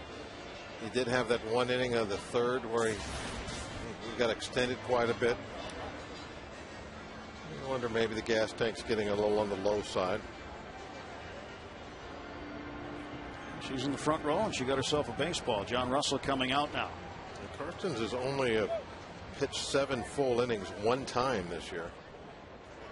Obviously, that's the inning we're in now. Well, in 8 of his 10 starts, he has given up a home run. 15 of the 31 runs he has allowed as a starter have come by way of the long ball. Our Columbia Gas 811 call to the pen has been made. Evan Meek, the All-Star, coming in to replace Jeff Karstens here in the top of the 7th.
It's a flying fish into the seats for his 3rd home run. That's today's Cold Hard Blast, brought to you by Coors Light, the world's most refreshing beer. Fireworks. Yeah, you get one of those? No, not right now. I'll have to get one, though. Take a look at Meek's all-star numbers. 0.98 ERA. That's outstanding. And 42 strikeouts and just 11 walks. Approaching 50 innings of work out of the pen. It is very, very deserving. Probably a little nervous right now, you would think. Having to go out and now pitch right after he got the word that he's an all-star. Well, you went through it. What was it like when you got the word you were a first-time all-star? It was a kind of a different situation. I was a late addition, kind of like Duke was last year. In fact, it was the last game before the All-Star break that morning that I got the phone call. Blanton swings and misses, nothing in two. We were out at Los Angeles, and this was in the 80s. I still lived out there. My house was out there. I was at home. Got called that morning and was told, and was planning on staying at home through the All-Star break. Had to make some quick plans, and I was pitching that day, so there was a lot going on for me. But it was very exciting, a lot of fun, and Meek is going to have a heck of a time. Where'd you go? Anaheim, right? Anaheim. Speaking of Southern California. 0-2 pitch. And ball to the right side. And Jones takes care of Blanton with a broken bat roller. Time for the Aspen Dental. Play that made you smile, and Evan Meek got a big smile. Shaking hands with General Manager Neil Huntington, President Frank Coonley. Congratulations to Evan Meek, a first-time All-Star. That's our Aspen Dental Make You Smile. He gets Blanton now, one down in the seventh. Will represent the organization. Anaheim's a pretty good place to go. If you happen to be heading out that way, get Disney World there. And if you go to an All-Star game at any time, folks know from Pittsburgh hosting it in the not too recent past, or the recent past, I should say. The Fan Fest is one of the great things you should go to if you're a baseball fan. It's become more than just the game, for sure. All kinds of things going on. I remember in '92 in San Diego, the game was there. Jack McDowell was then with the White Sox. It was really, he was a good musician. And his band, he arranged it so that his band would play outside the stadium right after the Home Run Derby, before the Home Run Derby really has been blown up into what it is today. And he was really good. It's funny because that's one of the All-Star memories I've got going to All-Star games is watching Jack McDowell and his band perform. They didn't wear hats like that. San Diego, they might have. Well, not that day, but you're right. Great weather there year round. Second half of the season starts today. That means our trip to San Diego is getting closer. We'll be out there in August 10th, 11th, and 12th.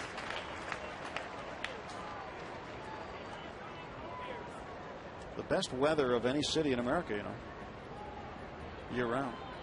I'll agree with that. Here's the 2-2 from Meek. It's up and in 3-2.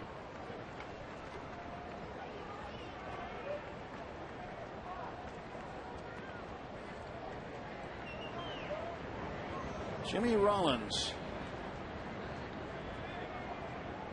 He is a spark plug at the top of the order. The preferred order for Charlie Manuel is Rollins first, Victorino second. There have been a number of instances this year where he's had the whole routine ground ball, and Neil Walker misplays it. There haven't been too many of those since he's been moved out to second base. The thing that you notice about it is how quickly he took to it. He has always looked like a tremendous second baseman until that moment right there. Got caught, got an in-between hop. If to do that over, there wouldn't have been a hesitation. He would have came and got a nice short hop. Ball would have bounced only an inch or two in front of his glove, and it couldn't have gone anywhere else but right into the palm. But he's hung back a little, and that's kind of set himself up for a bad hop. That means more work with Carlos Garcia. He's got Walker and LaRoche and Delwyn Young, among others, out early every day working on different types of ground balls, different scenarios around the bag. Well, Walker right now, he knows exactly what happened there. Any infielder, no matter where they're playing, third base, shortstop, first, everywhere, when they get caught, indecisive and get an in-between hop, immediately they, in their minds, are thinking, I should have took a step back, got a nice long hop, or I should have came and got that ball and got my short hop. The last place he wanted to do was to be indecisive. Throw over. Rollins back. With somebody running other than Rollins, he would have probably laid back and got a nice long hop. But with Rollins, maybe not enough time to do that. Davey Lopes, I saw they're coaching at first base. Fine Dodger second baseman for years and years. He was a member of that infield that was together for had to be a decade.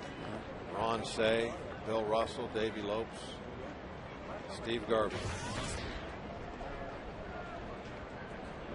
That certainly was a team. Those Dodger teams, you could pencil the batting order in on Christmas morning and you knew what it was going to be on opening day. Yep.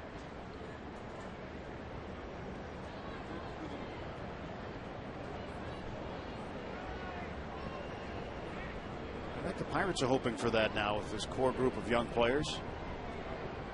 And one thing they stress about the way they handle their young players is with a number of years of contractual control. That is a big deal in baseball today. To first base, Jones steps on the bag, and they've got Rollins hung up. Cedeno chasing him back, and Walker will tag him out. That's a double play. So, an unorthodox but effective twin kill ends the inning, and Walker ends up tagging out the guy that he allowed to reach with his error. A real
Welcome back to PNC Park of this 4th of July ball game.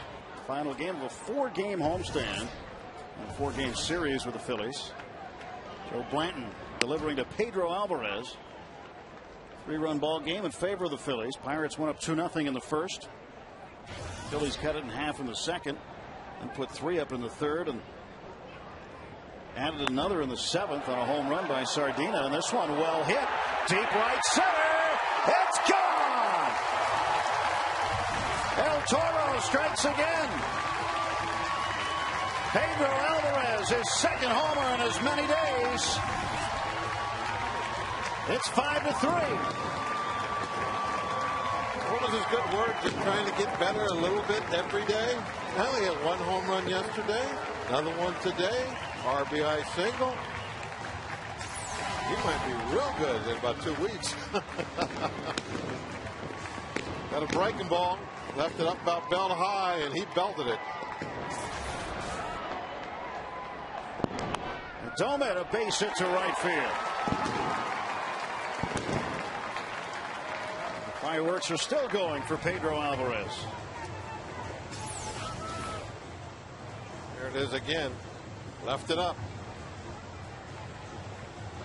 It stayed up until it got over the fence. El Toro means the bull. That's a nickname he was given at a young age. They say adios pelota. Goodbye baseball. Each of the last 10 home runs hit by the Pirates have been solo shots. Pedro with the last 2. Well, I'll take them. I'll take them. I mean, you don't like to just get solo shots, but getting the ball over the fence is a good start. Jose Contreras got up for the Phillies. Starts to loosen. Ryan Church in there. 0 for 2.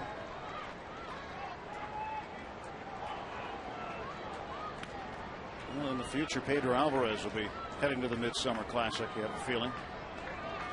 Once he really gets going, and he's starting to get going. His second career multi-hit game, and this one's going to go down the right field corner. Church around first, heading for second base, and Domet will pull him to third. And now the tying run in scoring position with nobody out.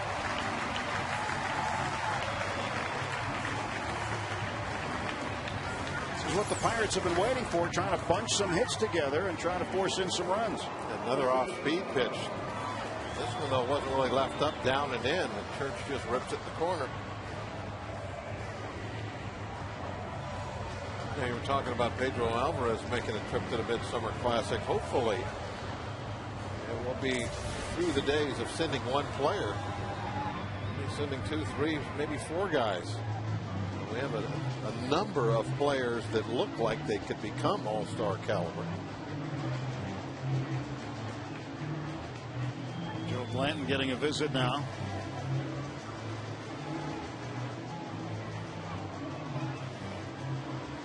'89 pitches so far for Blanton. That's due to the pitching coach out. Jose Contreras warming up from the mound now. 2-run ball game. Pirates have the tying run at second base with Ryan Church there. Church is now 1 for 3. Duty took a long time to get out there. Spent a long time on the mound. Trying to make sure that Contreras has plenty of time to get ready. Which means they want him ready for the next hitter.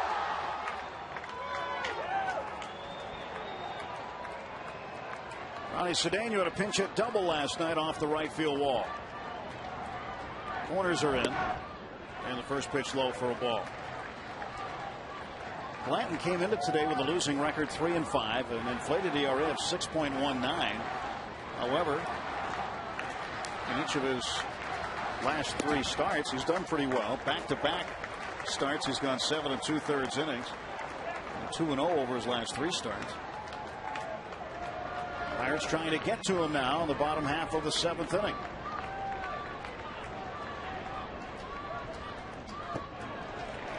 Three and 0.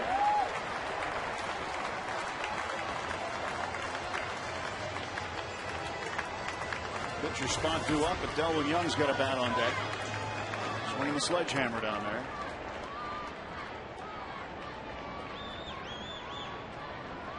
.30 pitch. Strike. There's Delwin. He just put the sledgehammer down, picked up his bat. Must feel like a wiffle ball bat in your hand after swinging a sledgehammer. 3-1 fouled back, count full. That sledgehammer come over from Three Rivers Stadium? Yeah, they must have been keeping it in the closet somewhere for a while. Somebody pulled it back out. Looks like it's old enough to come over from Three Rivers. Yeah, that's not a fresh tape job on the handle. I have to ask Bones about that. If that's the old sledgehammer. Oh, strike 3 called. Cedeno stood up by a breaking ball, and now he wants a word with Phil Kessler, the home plate umpire. He thought that ball was high and not happy with that call. He was looking for ball 4. Well, another backwards K in the scorebook for Joe Blanton. And that's going to be his last hitter, maybe. Charlie Manuel started out, and now he comes back over toward the dugout. See the ball right there from that side shot came right down, looked like right over the 13 on his chest, which is in the strike zone. The ball was not high. That side shot is always the best when you're looking at high or low. That'll tell you every time where the ball was in relationship to that hitter. Yep. Charlie anxious to get Blanton out of there, then had to reverse his field because Delwin Young hadn't been announced yet. Once Delwin Young was announced as in the game, that's when Charlie Manuel went out to get Joe Blanton. So pitching change for the Phillies, and our Columbia Gas 811 call to the pen has been made. Here comes Jose Contreras.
On that high strike a few years ago, probably would have been high. Watch the flight of the ball right across the 13. See where it passed? Right at the top edge of the 3. Nowadays, they'll call that pitch a strike. If it was a dozen years ago, if we were actually back in Three Rivers where they used that sledgehammer quite often, that would have never been a strike back in those days. But a few years ago, they changed that zone around. As you look at Jose's numbers on the year, just a 212 opponent batting average. Very impressive there. But they moved the strike zone up. It's not as wide as it used to be, but it's taller. Not surprised that they did call that a strike. Jose Contreras will face Delwin Young. Pedro Alvarez started the inning with a solo homer. Doman a single, Church a double. Church represents the tying run at second base. 1 out, bottom of the 7th, and Contreras pitching to Delwin Young. He does have more strikeouts than he has innings pitched, and that's what he would like to do right now, ideally, for the Phillies. is to get an out without the ball being put in play. The infield is back. So they're going to sacrifice the 4th run of the game. They'll trade it for an out. And Young takes a ball. From the Pirate point of view, that's what we would take. Hey, if we're going to make an out here, let's at least get that 4th run home. That one, once you get this ball put in play, looking at the way the field is set up there, you notice third base, the only infield that is close enough to do anything about the runner Church going home. Excuse me, the runner Domet going home. Church is out on second. See him in the shot. There's Domet down at third base. See the third baseman Dobbs. He's in a little bit. Everybody else back just a step. So off the front of the outfield grass.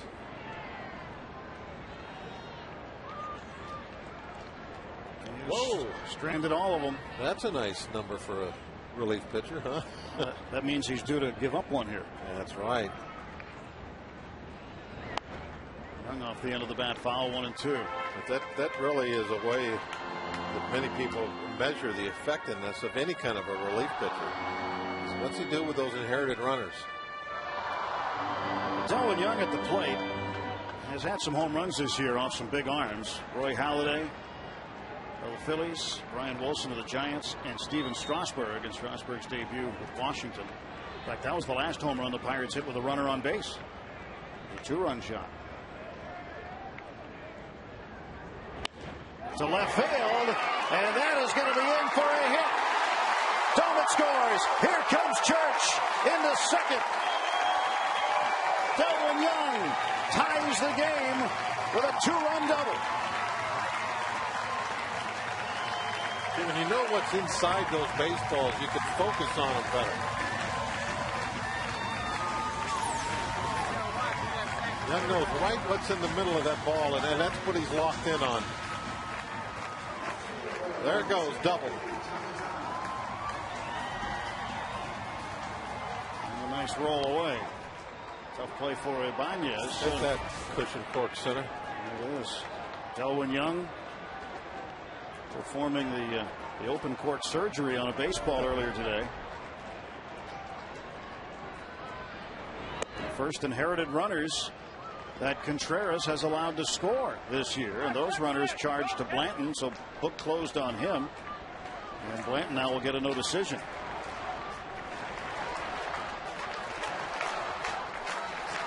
Double number 9 for DY.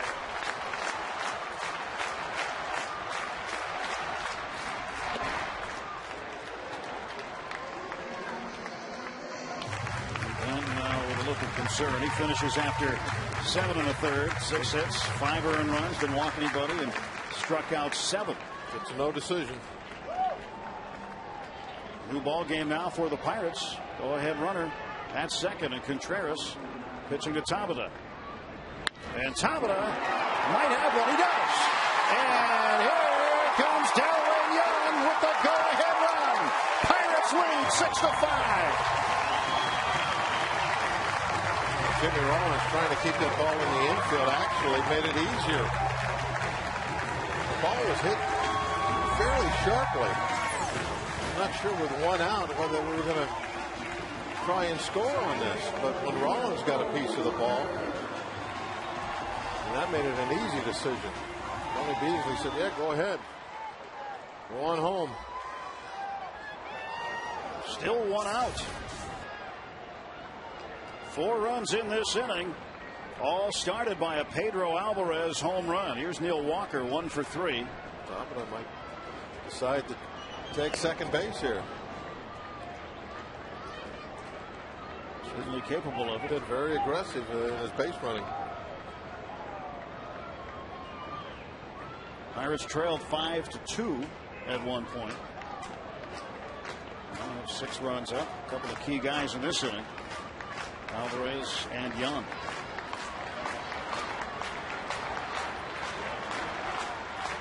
There goes Tabata. The throw down by Sardina. Safe. Kept his foot on the bag. Stolen base number 6 for Jose Tabata. Rollins trying to get him a couple of different times. And missed him at first and went back for a second shot. Didn't get him then either.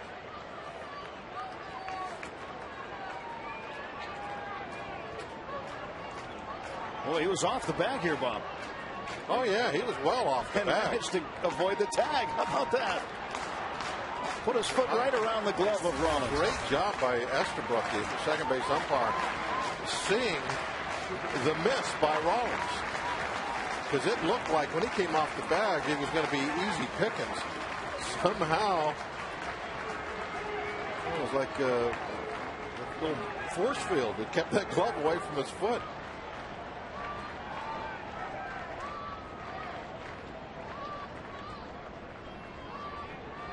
One-zero pitch coming to Neil Walker from Contreras.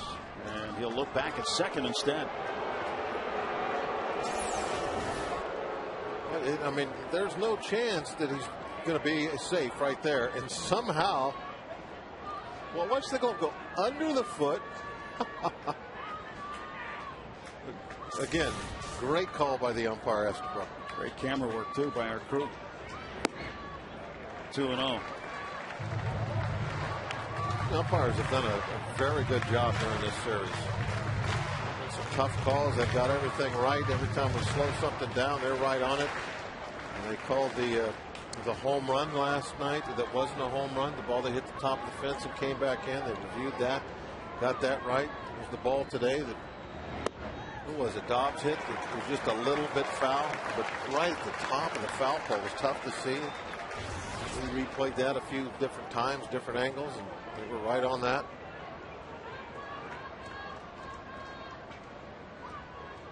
Pirates with 4 runs in the inning, 1 down. The 3-0 pitch to Neil Walker. Strike call.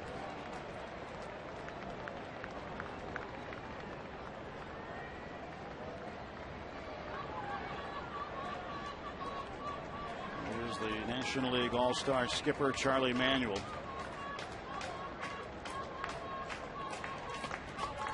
Won 2 pennants in the last 2 years, including a World Series in 08. And the Phillies were a ball club that for a number of years had their struggles. And you saw the rise of it in 1980 when you remember the Phillies. They won the World Championship, but there were times they had very, very lean years. But the fans in Philly in love with the Phillies now. There's a strike again. 3-2 to Walker. Until recently, that was their only title that they've ever won as a franchise.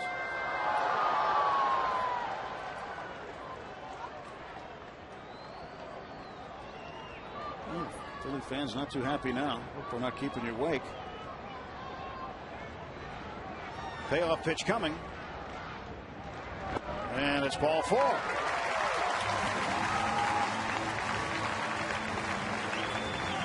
Two on with 1 out. Before, during, or after the game, make sure you stop by the Trip Total Media Hall of Fame Club at PNC Park. They've got a full menu as well as select drink specials at the full service bar. Live music, celebrity bartenders, drink specials, all kinds of stuff all season long. It's the Hall of Fame Club, and it's open to all fans. You don't need a special ticket to get in. Just your ticket to the game will get you in. For more information, visit Pirates.com or just stop by on game day.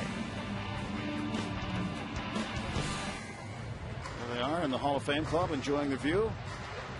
And they do have that nice patio that's off to the side of the Hall of Fame Club. You can walk right out on the riverside, and it is a great view of what's going on out there and the ballpark. It's a nice vessel. And you can go in there and cool off on a day like this. Well, AC they got AC in there. There's that little patio off to the side. Just walk right in and spend a couple minutes, cool off, get a beverage, enjoy the ball game. Well, McCutchen is due. He's 0 for 3.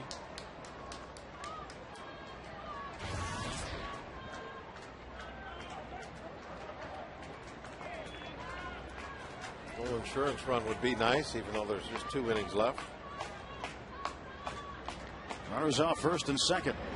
McCutchen watches that breaking ball in there for a strike. Plenty of speed out at second. Still amazed today that Andrew McCutchen not at least on the list of fan vote players. That last vote by the fans over the next 4 days on the internet will choose the 34th player. And really kind of surprised that McCutchen didn't make that. Carlos Gonzalez of the Rockies, Heath Bell of the Padres, Joey Votto of the Reds, who should be on the team anyway, Billy Wagner, the Braves, and Ryan Zimmerman of the Nationals. Those are the players who are there. Yeah, there are some very deserving players on that list, too. You would have to take somebody off to put McCutchen on there. So, who would you take off that list? It's tough. It's something that happens every single year. You always are having to make tough decisions. Tomorrow, all the columns come out all around the country about their team's all-star snubs. It's inside, and now the count full, 3-2. One out, Tavita at second base, and Walker at first. Pirates continue their threat here in the bottom of the seventh. 6-5 Bucco lead. They've come back this inning. Pedro Alvarez homer started it off. Jose Contreras looking in at Dane Sardina, and McCutchen wants time and gets it.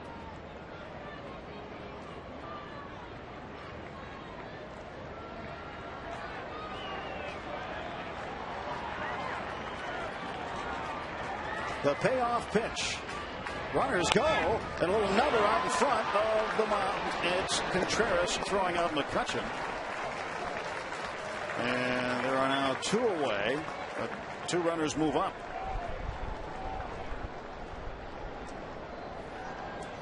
And that'll be it. They're going to go to the bullpen, and two big left-handed bats coming up. A left-handed arm. And Garrett Jones due up. He's the ninth man to hit this inning. And the Columbia Gas 8-1-1 call to the pen has been made. Mike Zagurski replacing Jose Contreras.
In the lead.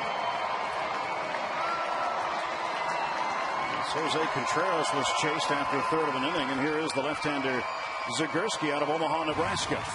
27-year-old.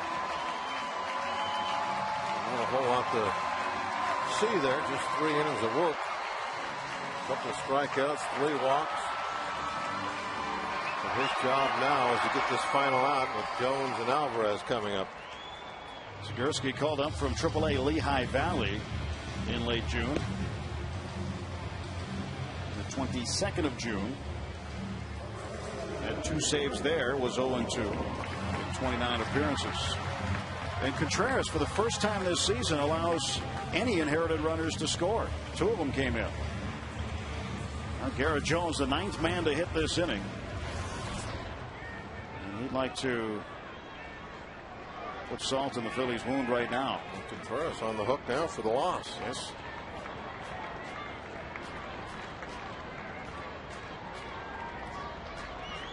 And Evan Meek in the Pirates dugout saying thank you. And Jones, line shot, center field, base hit. Taveras scores. Walker in right behind him, and Jones safe at second base. 2 more runs score. It's 8-5. Yeah, Jones, we've seen it a lot in his year now in the big leagues. Left-hand pitching really doesn't intimidate him too much. He doesn't really care. He steps right up there. First pitch, pretty much down the middle, looked like outside half perhaps. Bangs it out there, and what's Howard doing here? He cuts the ball off. That's fine, but if you're going to cut it off, take you out at second base. It was right there in front of him, and he was way late with the throw to second. He stood there with the ball in the middle of the infield for a good 2 or 3 seconds before he unloaded it. Pedro Alvarez for the 2nd time this inning takes a strike. So now, because they had the out there, inning could be over. Now they're still runner in scoring position, making a 4-run lead. Alvarez 2 for 3, reached on an error in the 4th. RBI single in the 1st, and a solo home run this inning. Fouls it back, 0-2. Alvarez first major league home run last night off Kyle Kendrick, went the opposite way. That was a solo shot, and then today off Joe Blanton. More of the kind we think we're going to see, deep to the power alley in right center field of Pedro's porch.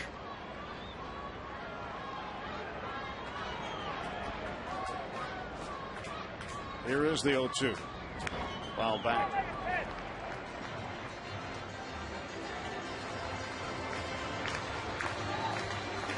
Nice of Pedro to get his family seats in the shade for today. I think they can pretty much sit where they want.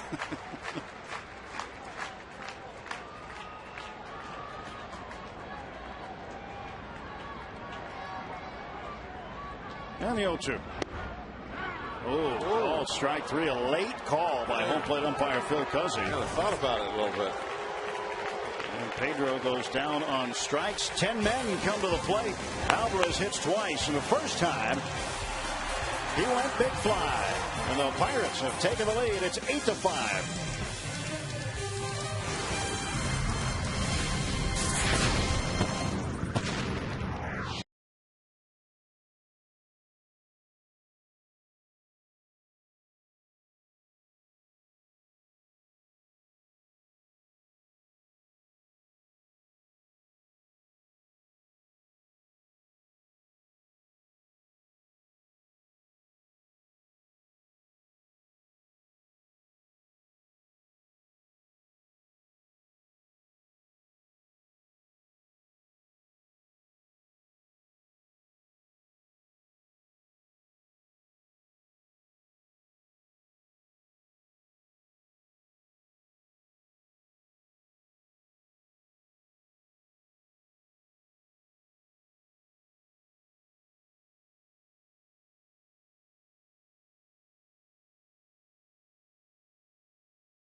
with the great Gugamuga and Bob Walk. I'm Tim Neverett. Glad you're back on this July 4th holiday. Pedro Alvarez, big day.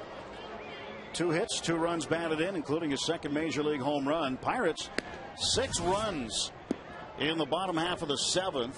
First time they've scored 6 runs in an inning since September 4th of last season, when in the 5th inning they scored 6 against St. Louis.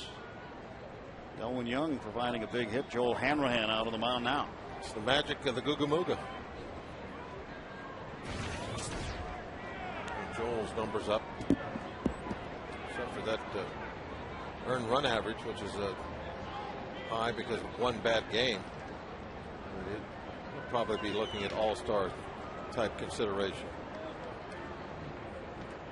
And he will look at Raul Ibanez and deliver a strike call. Hanrahan worked last on Friday night, pitching a perfect 8th inning.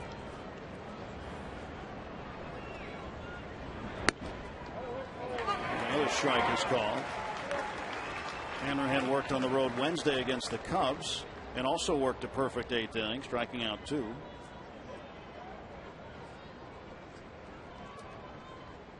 See what he has been able to do this year. It's been impressive. I think he gave up a lot of runs in that one inning against was it the Brewers? Yes. That was back, I think, late April or so, and that's why that ERA is at 4. But if you could throw away that outing, his numbers would be as good as anybody. 1-2. Swing and a miss. Strike 3. Threw it right by him. Well, in case you missed it around the majors, it's presented by Mazda. Here are the all-star pitchers: Evan Meek, Roy Halladay, Josh Johnson, Winston. It's quite a list. Matt Capps has had a good year for Washington so far. Jonathan Broxton from the Dodgers. Good. Arthur Rhodes, Cincinnati. Cincinnati's having a good year. Rhodes reaping some of the benefits. Shift is on for Ryan Howard with nobody on base. Just Charlie doesn't like left-handed pitchers. Huh? Guess not. Only took one on that whole list. Arthur Rhodes. Now, I've been holding off on asking you the question, because I know it's one of those buttons that get you going a little bit, but determining the home field advantage in the World Series by the All-Star game. Travesty.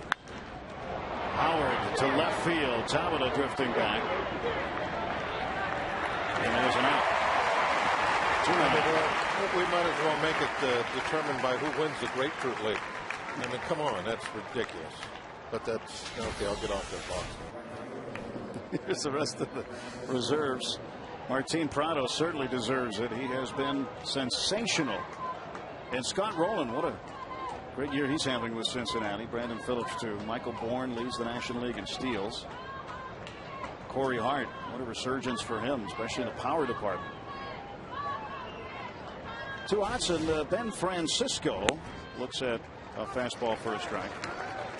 So what you're saying is you don't necessarily like that the home field advantage is determined.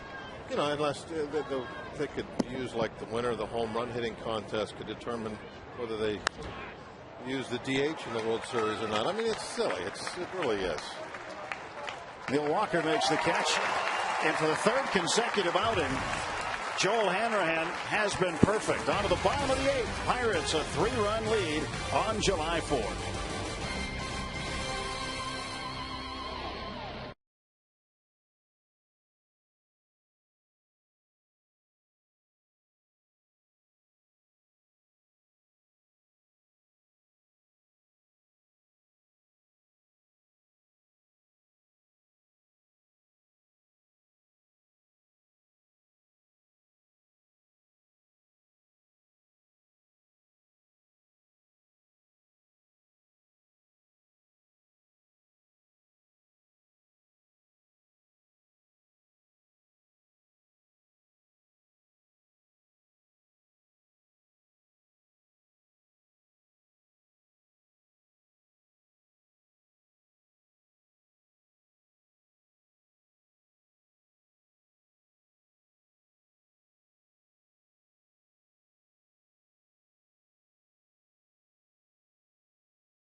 Move forward tomorrow, an off day, but Tuesday night back at it 7:30. Brad Lincoln pitching in his home state of Texas for the first time. Near Houston, his hometown actually. Wandy Rodriguez, the opponent. Daniel McCutchen and Brian Moeller Wednesday. Ross Ollendorf and Roy Oswalt in Game 3 of that series. Another Texan going after them with their Texans. That's right. Well, how did we score those 6 runs? Home run, single, double. Oh. You remember what happened to the Phillies in Colorado earlier this year? Oh, when they had the binoculars out in the bullpen. Well, this is going to be a question here. Well, A little controversy. Mick Billigmeyer, the bullpen coach, was seen with binoculars by the FSN crew in Colorado that televises the Rockies games, and they caught him. And of course, Rockies. Whoa, watch out. Bat in the stands. Well, you catch it and keep it. There's Mick, who was in a little bit of hot water for allegedly stealing signs. But you got to ask yourself, being in the bullpen, Bob, and you know from being out there, is there any baseball-related purpose to having binoculars out there? No, not that I know of. Doesn't have any today. Oh, no, the Parrot took them. I mean, this is going to call into question our offensive outburst. We have inside info.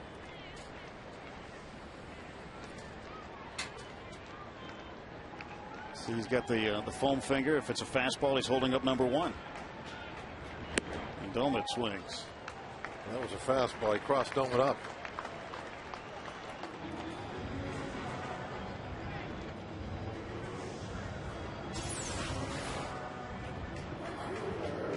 Fastball in a good spot, up and in. Couldn't catch up to it, even though Parrott told him it was coming. Those are some big glasses, too. Those are off an old World War II battleship. These are like 300-to-1 lenses. Wants to make sure he can see the wrinkles on the fingers of Dane Sardina, apparently.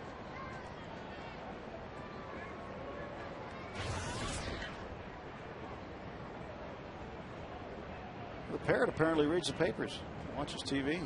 He He's does up on the news. The Parrot misses nothing. Obviously, you see it now. I'm not going to let anything go. He reads the paper, then he puts it in the bottom of his cage. That's right. So he gets more uses than most out It's of it. a dual use for the Parrot.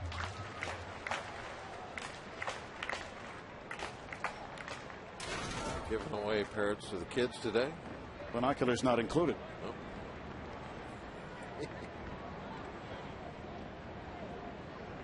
Here comes the 0-2 pitch to Ryan Church.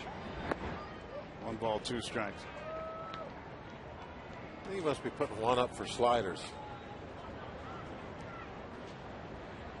Either that or parrots can't count.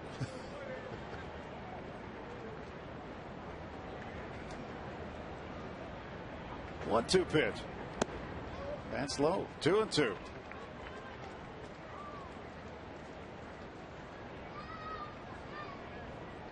They are lined up on the rotunda. Good crowd today. 28,698. Strike 3 tipped into the glove of Sardina. 2 down. And the crowd today puts the 4-game series total at 122,412, the 5th largest 4-game series attendance in PNC Park history. And they're all part of it. Makes you think there's still a little something left in that rivalry between the Phillies and the Pirates. It was a huge thing In fact, when I first got to the big leagues, the biggest rivalries in all of baseball. Charlie Manuel wants a pitching change. Our Columbia Gas 8-1-1 call to the pen has been made. 2 outs in the bottom of the 8th. Pirates with an 8-5 lead.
And 2 men are out.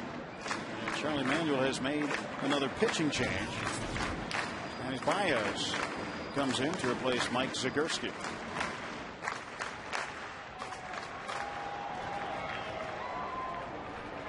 33rd appearance for Baez. He'll face Ronnie Cedeno. Cedeno shoots that one fouled on the right side. 0-1 to Ronnie. Ronnie's 0 for 3. He struck out looking on a beautiful breaking ball by Joe Blanton. Blanton just grazing the top part of the strike zone. That was the last man that Blanton would face in the ball game. Struck out Cedeno, then Manuel came out and got him.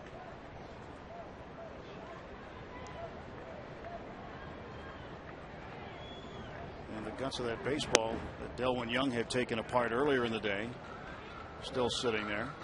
Well, maybe that's going to have to be one of those rituals each day. I mean, he tears apart a baseball. And pinch hit two-run double. Gets the go-ahead runs in the ballgame. It's amazing to think you can throw that pile of yarn 100 miles an hour. Some guys can't. That's all it is, just yarn. There's leather over it. A rubber cork in the middle. There it is. Yeah, a little cork. There's a little rubber ball right there. It has a cork center to it. And that's all wound with yarn. Well, Lastings Millage was in on the process, at least as an observer. Maybe he's got something. As Cedeno walks, and Millage will come to the plate as a pinch hitter. First man Baez faces, reaches via the walk. It's the second walk issued by Phillies pitching today. Contreras walked Neil Walker in the 7th. Lastings Millage didn't start the last 2 games facing right-handed pitching. Got the left-handed bat Church in there.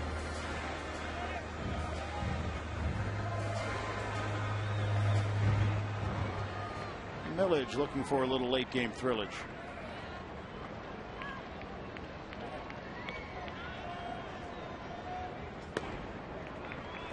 Ball one high.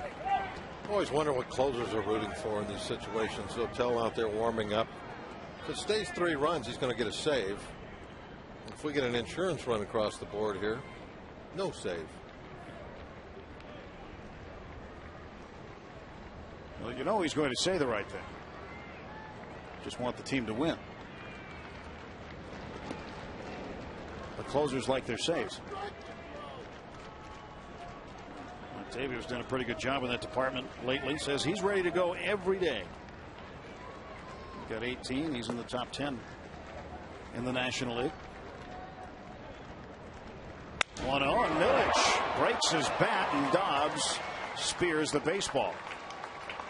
A runner stranded will go on to the ninth, and Dotel will come in to try to slam the door on the Phillies.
Is next on FSN.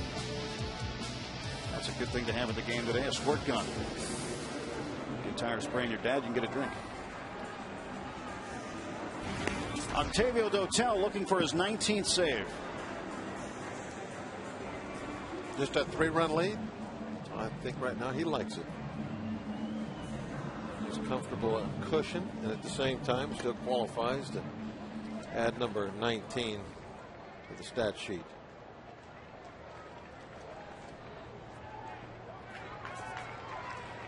Dotel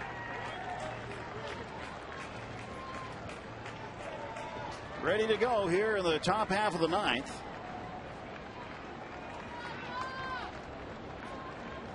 Face Greg Dobbs. Yeah, binoculars have come in handy today. Maybe those came with her Build-A-Bear parrot. Looks like the parrot's out on the what would that be called? The poop duck? Getting ready to raise the Jolly Roger? The crow's nest. Crow's nest, there you go. He's ready to run it up the flagpole. Hopes that'll be the case here. Dotel pitches to Dobbs. The Pirates win this one today. They will have won the season series against the Phillies, taking 4 of 6. And they would have come away with 3 out of 4 against the Phils here at home. 0-2, way outside, 1 ball, 2 strikes. It's a busy July 4th in baseball today. Cincinnati continues to put runs up on the board. They have been, I guess, somewhat of a pleasant surprise around baseball. Certainly not if you're in the Central. Swung on, popped up near the line. Ryan Church over to get it. 1 down.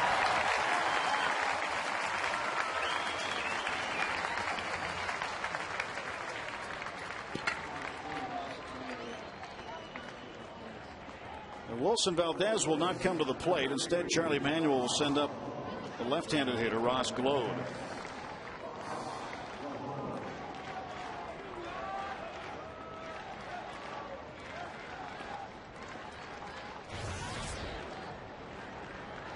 Glode a 246 hitter, but pinch hitting 184. Pinch hit in the 9th inning of the first game in town.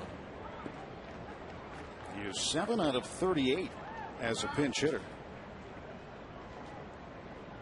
And when leading after 8 innings, a perfect 22-0. Popped up, foul. That'll go with strike one, 1-1. That bullpen certainly has been the strong part of the Pirates club this year. I think you could argue that much.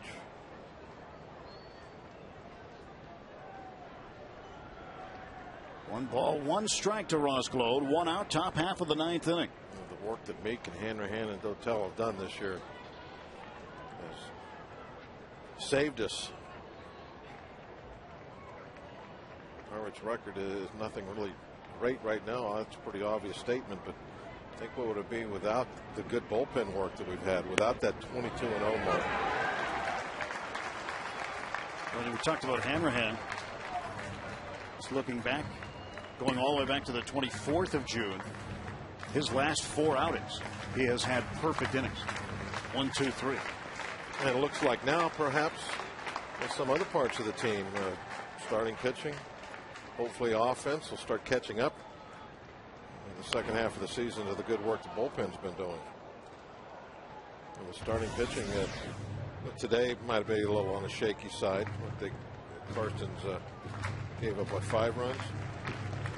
But well, we had a nice little run there for about 5 or 6 games. Our starters were giving nothing up. That's good to see. Dotel's 1-2 pitch. Little roller back near the mound. He grabs it. And he gets Rosclode. That was not exactly a textbook type of throw. More like throwing a hand grenade, but he got it over there. And the Pirates now an out away from winning it for Evan Meek, who is the pitcher of record of the good.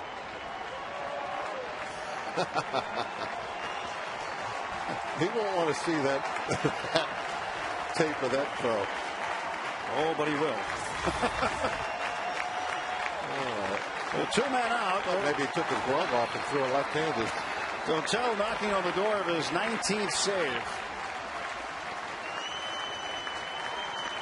Wouldn't it be nice for Evan Meek on the day he's named an All-Star for the first time to get a win? Strike call to Sardina.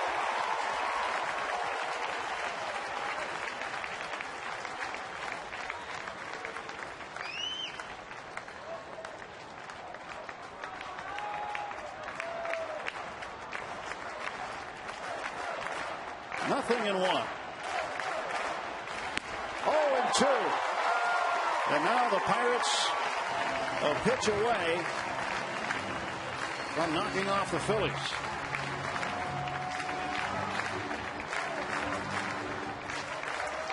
Three out of 4 from the Phillies after 2 out of 3 from the Cubs. Make it 4 out of 6 on the year. Take it on the road and do some good work there in the last 6 games before the break. 1 ball, 2 strikes. Octavio Dotel has been very, very good when called upon.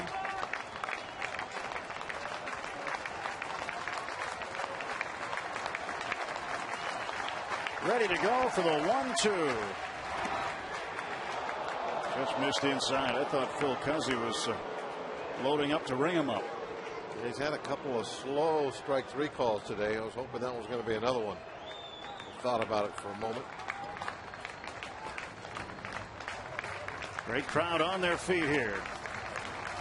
The 2-2 delivery. Foul back. We'll do it again.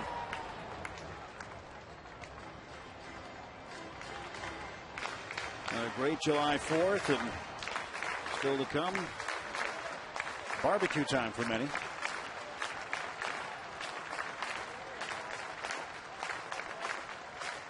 That's what Dotel's trying to do here in the 9th. Go 1-2 barbecue. Get us to the grill. 2-2. Oh, outside, full count, 3-2.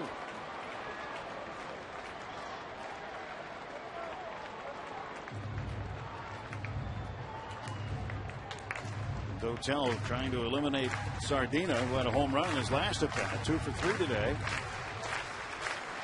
Jason Worth is on deck. Payoff pitch. Swing and a miss. He struck him out. Thanks for coming, Phillies. Don't forget to turn out the light, close the door on your way out. 3 more shutout innings for our bullpen this afternoon. And about 2 home runs now for Alvarez. Back-to-back ball games. And that's going to really be fun to watch this second half. Get that other power bat in the lineup. Outstanding work today by the Pirates. They were down by 3 runs, didn't give up, and Pedro Alvarez ignited the bats in the 7th inning. Pirates would hit around, and Alvarez getting his 2nd home run in as many days. That'll do it for today's coverage.